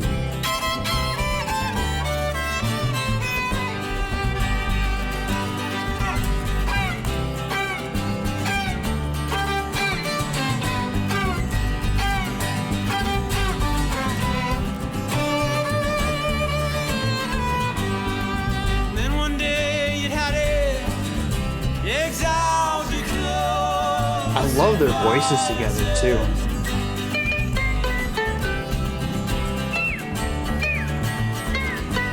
You ousted your dog, eat rabbits. You're through with pacifiers.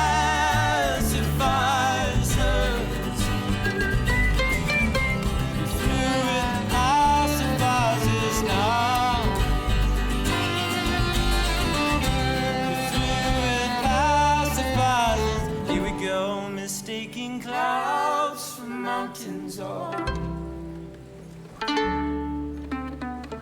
Here's the thing that brings the sparrows to the fountains, oh. Here's the I mean, thing Andrew that makes Bird's you just run phenomenal, for the so highlands, oh. that's understandable. Here we go, mistaking clouds for mountains, oh. Torn to me. Can you imagine the acoustics in that place? Thanks, everybody. Gorgeous track, though. Pretty much what I expect from anything Andrew Bird adjacent. We have whistling, we have pizzicato, we have memorable melodies, and we have the bowed violin to bring all of that together, capturing parts of the melodic qualities from the vocal line, reinterpreting it, soloing over it, and then wrapping the track up on the memorable hook again. And I don't have much new to say about this that I haven't said about an Andrew Bird. The pizza plugin. Oh, jeez. That I just imagined a little guitar pick shaped like a pizza. And then when you look closer, you realize it's really a slice of pizza. And it just doesn't work for plucking any sort of string. Golly.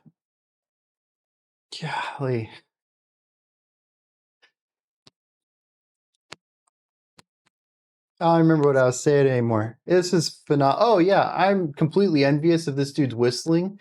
It is pitch perfect every single time I hear him.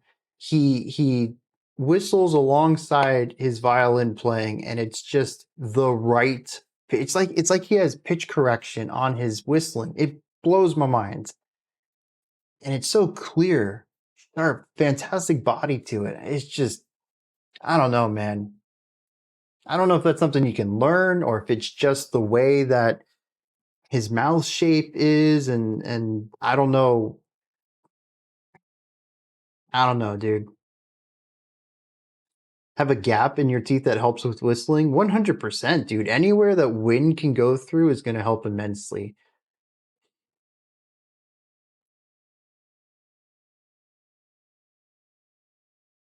Preparing the bunker for the apocalypse. All right, FHI. Stay safe out there. Jeez. I can whistle fine. I don't think it is a great whistle. It is in tune-ish. It is pronounced enough that it has a sort of body to it, but it sounds airy to me. I never really liked that element to it.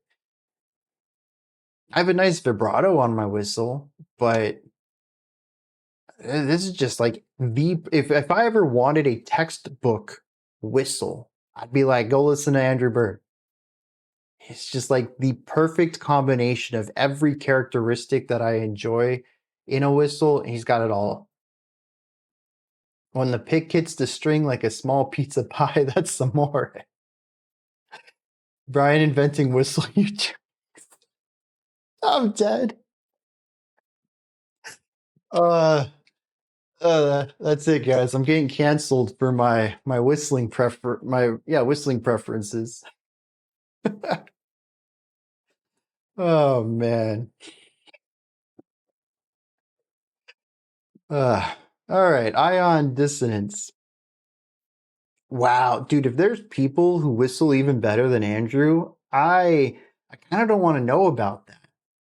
I've already got like maximum envy for that dude. Fascism, but the scapegoat is people who can't whistle. This chat took a dark twist here.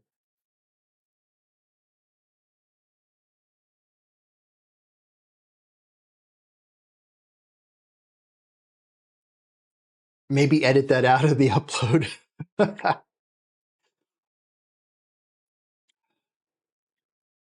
What's up, guys? Just casually coming in the chat. All right, Ion Dissonance. The W in woke stands for whistle. Wow, this train is certainly derailed. This one's called Burdens, coming at us from Scarlet Letterman. I picked one of their shortest songs because I think that this length would be better for you with this music. I really hope you enjoy this some because this band is my new obsession, and I want to send you more after this. Some fun electronic horror. All right. You like water? Aren't you the resident kombucha person over here talking about water? So lost in this conversation that he forgot his favorite drink.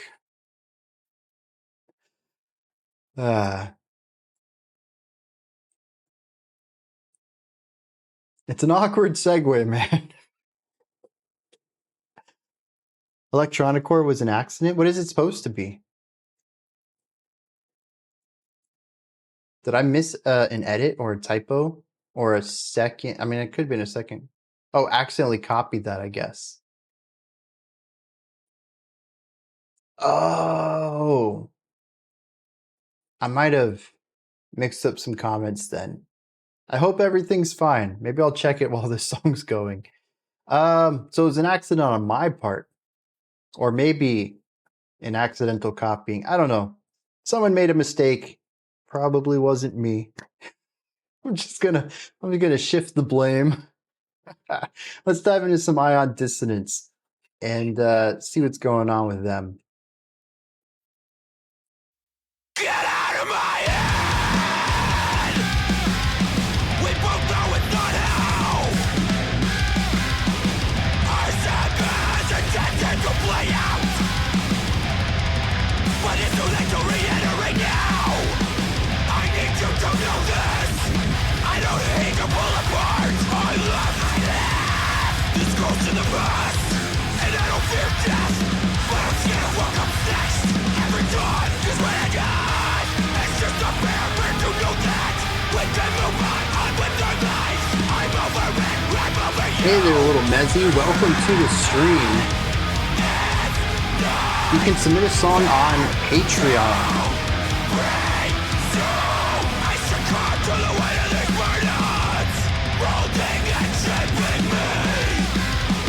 You gotta join at the critic or higher tier, and there is a recent post for live stream submissions.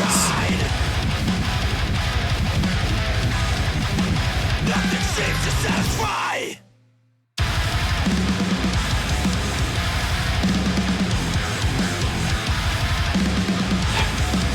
It is not $50 per song. Golly.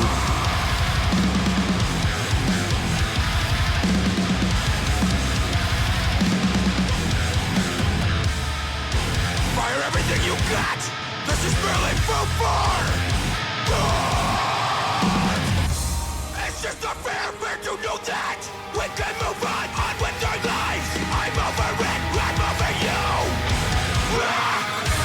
It's just a fair to know that I can't move on with my life! I'm over you, not over this! I don't care anymore with the voices in my head!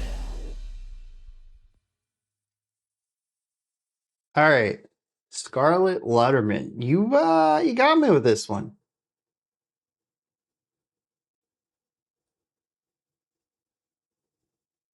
I didn't dislike it. It's a bit heavier than I like, a bit noisier than I like, but something about it clicks, and I think a lot of it comes down to the general grooviness of it, mixed with the clarity of the vocals. I am loving the production on that. I heard pretty much every word. I made out full stanzas. I'm all over that. The synths in the background do a lot of heavy lifting for palatability as well, but to me, I don't think that would have been enough for me to enjoy it.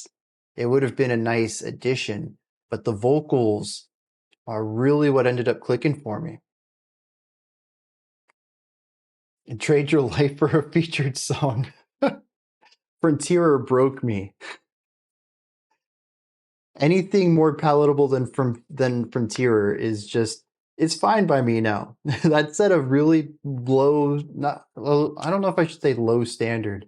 It definitely set a new extreme for me, that's for sure.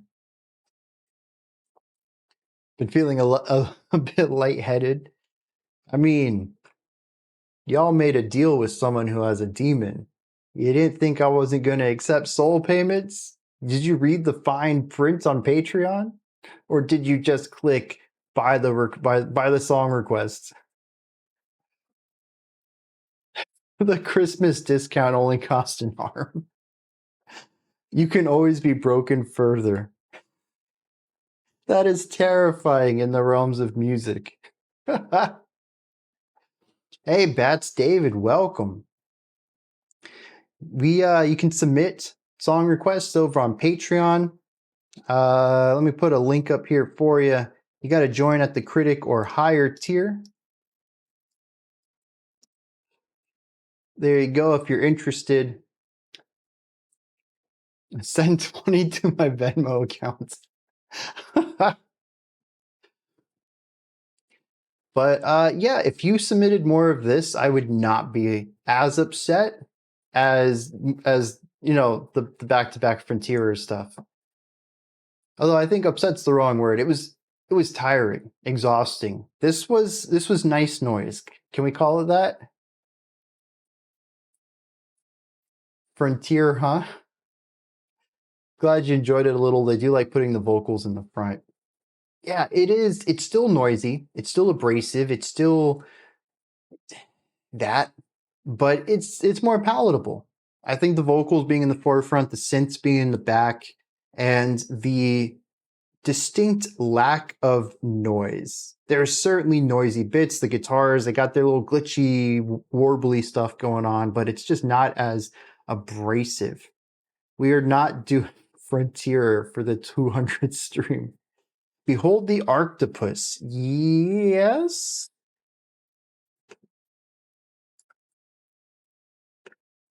Let me double check. It's very familiar to me.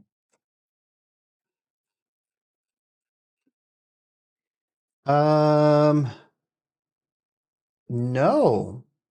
Well, maybe. We might have done it in a live stream. Let me double check that. Have I? Do not bring them up to me. Hold the Octopus. No, never listened to them. That doesn't seem right to me.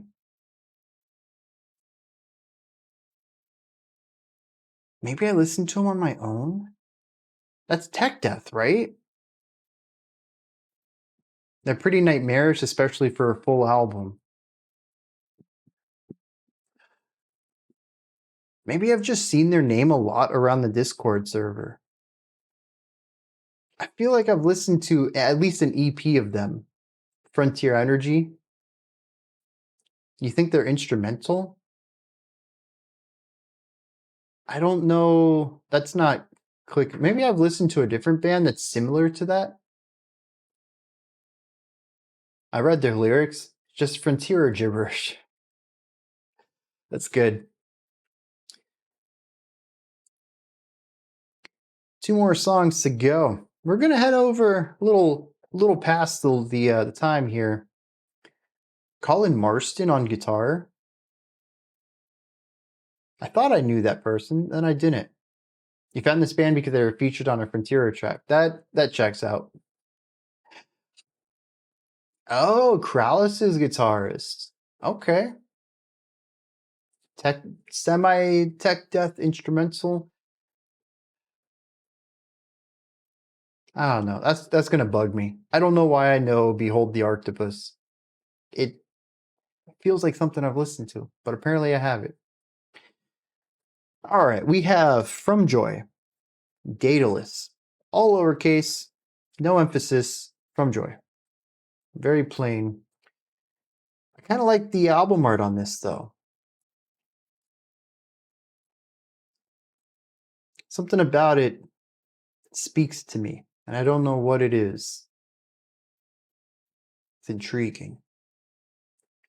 This one comes at us from Gardevoir, some fun electronic core. That was certainly my mistake. I don't know how I got that all mixed up, but I did. But it's fixed now, and that's the important part. It's okay to make mistakes, as long as you course correct. You think that, see, I don't see that as falling. To me, that's suspension. I do not need a collab album from the 3 of them. They can do it all they want. I might have to ban a band on the channel if they did. Oh, that's interesting too, especially with the almost feathered cloak. You think maybe this is Icarus? Yeah, okay, so Ludux is on the same... Wait, is it Ludux or Ludu? That just dawned on me. I think I might have been mispronouncing your name. And invite Brian as a guest. What would I do on that album? What would I would be the album art, right? I would model for, they would just play the music and then take a screenshot of my most gnarliest face. I would look pretty. Okay, so we're kind of on the same page. I'm modeling for him. We just had different views of what my modeling would be. You'd suffer. That would be in the credits for it. The personnel list. Brian, the sufferer. I would write melodies on top of what they do. I would absolutely do that. I'd be like, carve out some space for violin, boys. We got some adding to do here. Not Ludux? Okay. So it's Ludu then. Something adjacent to that. Yeah, something about it. I was looking at it, I was like, maybe that's French. Or French adjacent? I don't know. Forest of Obsidian collab. What? Get out of my head! What is this? Why did that start playing? It scared me, honestly. All right, we need to listen to Fromjoy. The ghosts in the computer want more ion dissonance. I don't like my computer anymore. My game computer is working against me during streams. Now my work computer is working against me during streams. I don't even use AI. Maybe it's that. I don't use AI. Now the computers are revolting. All right, let's dive into this. See what's going on with some daedalus. No, stop that. Play, there we go. Come on, Spotify, work with me. It's a very fancy spelling of a Lutherian variant of a French name. Okay.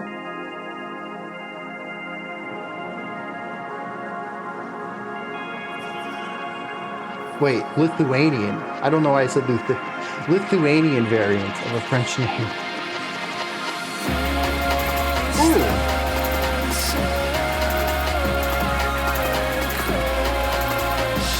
Not only am I on board for this, but there's also a song that features Iris.exe from this group. And it was good company to be with.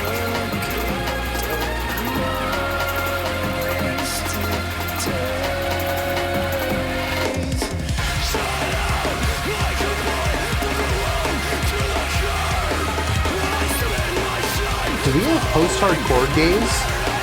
Is that a genre?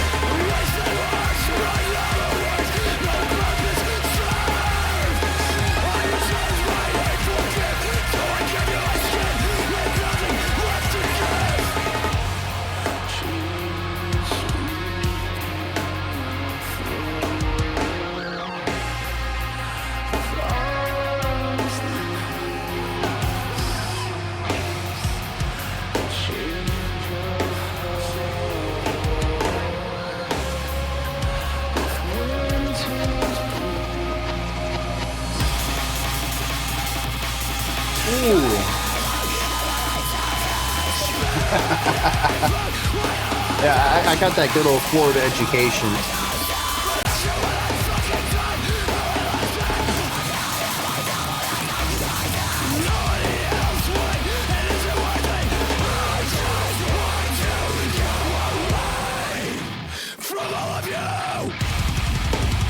Oh, this took a very heavy twist.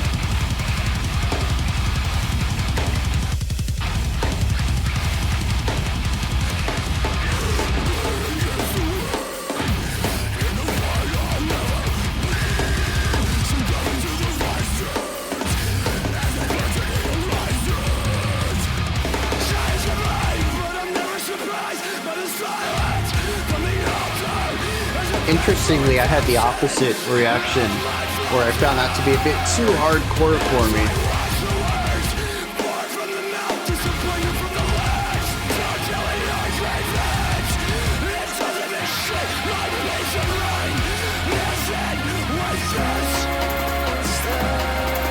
I love this. It's such a strange collection of sounds.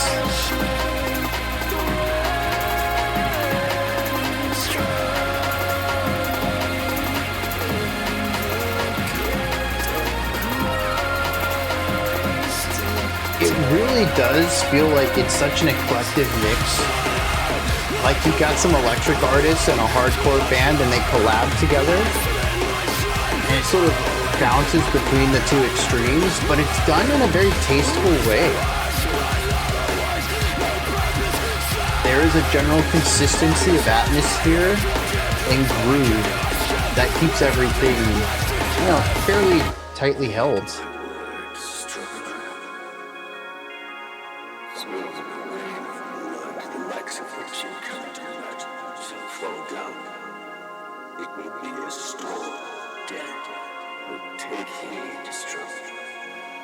trouble, endure, content.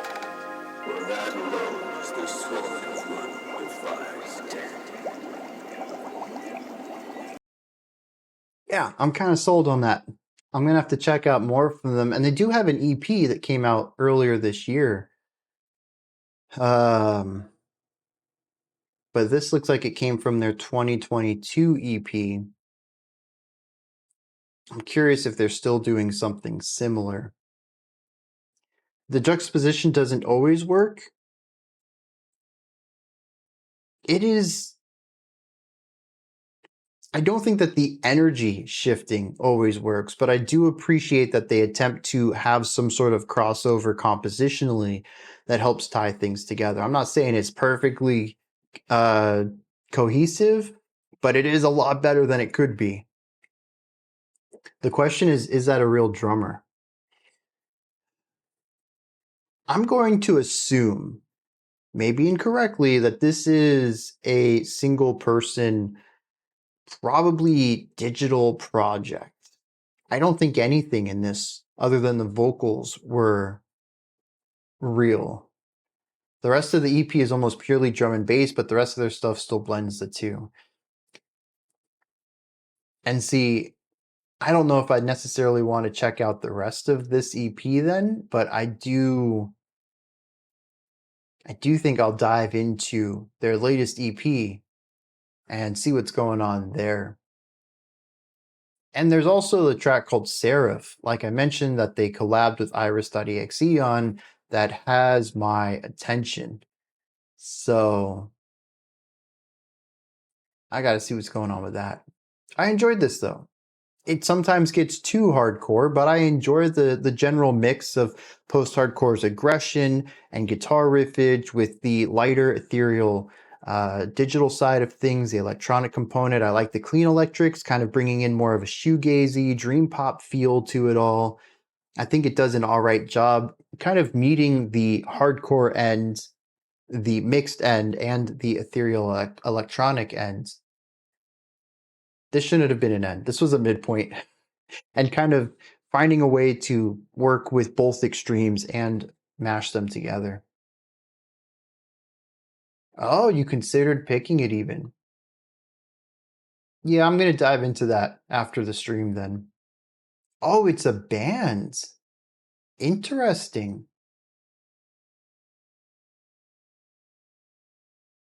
Yeah, given how much electronic elements are in it, I really assumed the drum work was a drum machine. And at that point, you have guitars and a vocalist. That sounds like a one-man project to me. But it's kind of cool that there is a full band here. They have somebody on every instrument.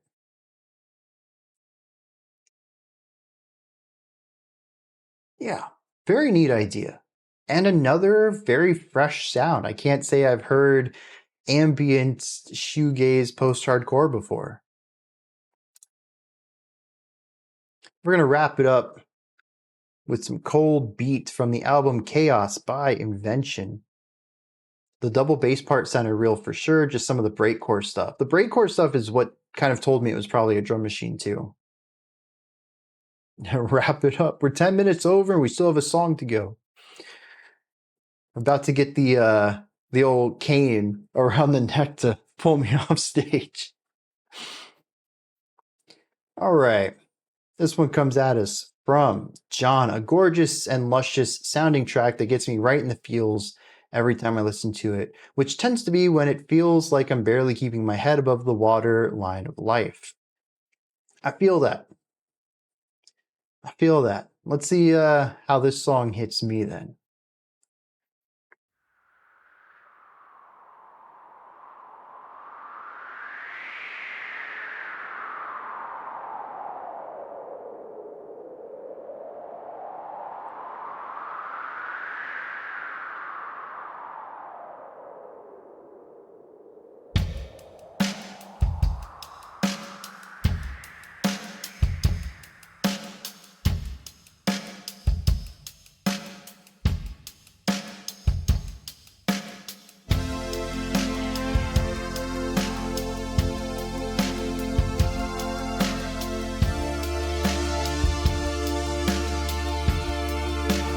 a bit of a throwback sound here. When is this album from?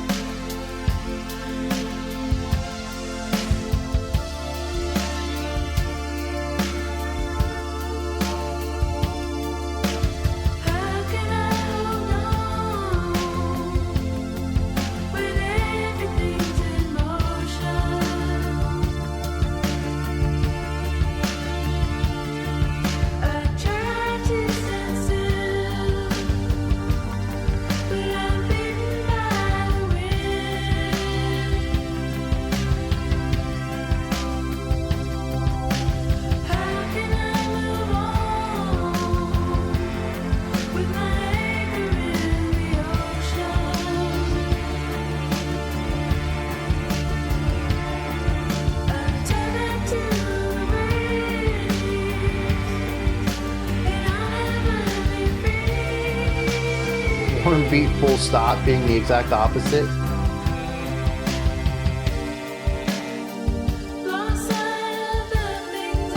I do like the overall feel here though. It's got a nice ambience to it. And interestingly, it's not the synth, but it's the vocal melody that introduce a longing for something.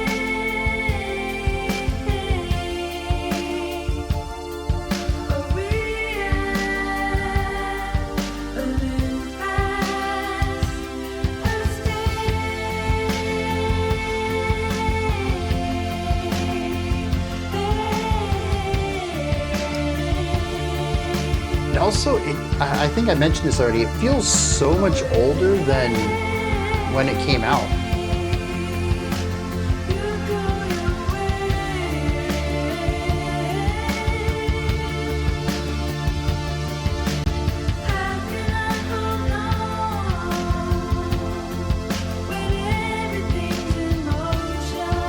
Absolutely.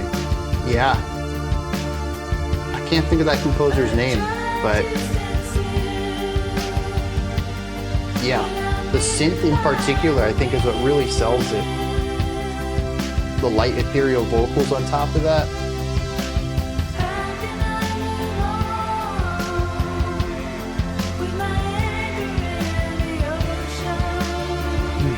I like this stuff on the outsides too.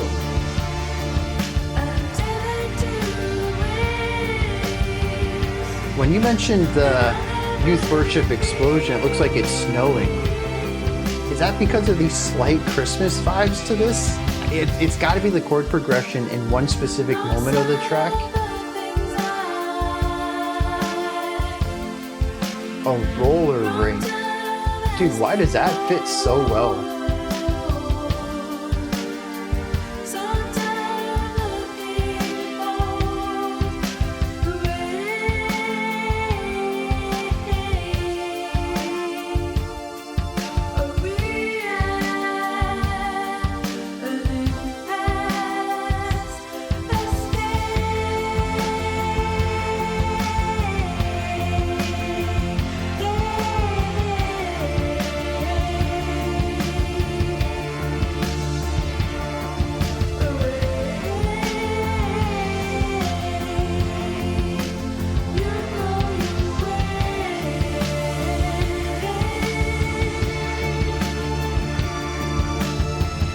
That high synth coming out from under the vocals and taking the lead so that the vocals can do this ad-libbing stuff. Yeah, real smooth transition into this outro.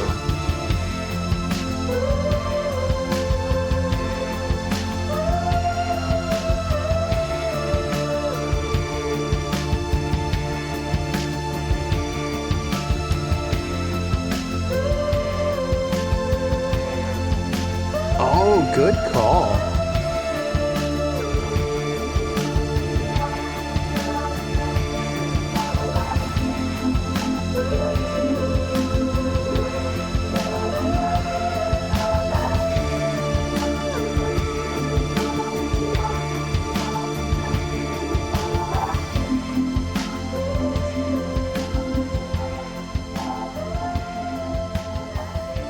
Almost sounds like some vocoder stuff coming in underneath at the very ends. Apologies for the run-on sentence there. I like the double all of a sudden. It makes it feel really sudden. Yeah. Solid track right there. It reminds me of an earlier track we listened to today as well. Very straightforward, very chill. Actually, we had two of these. We had the one we just checked out.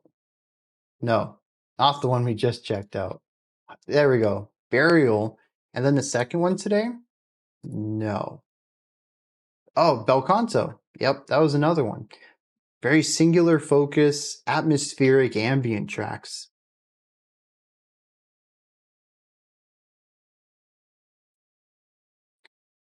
I don't have much to add to it. I think that the wistfulness of this,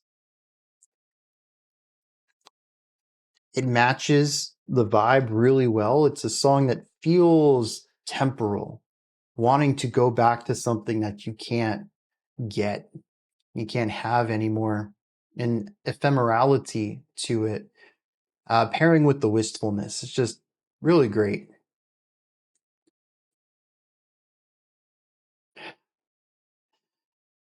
I forget that Twitch has ads. Kind of irritates me. Got to be a way to remove those.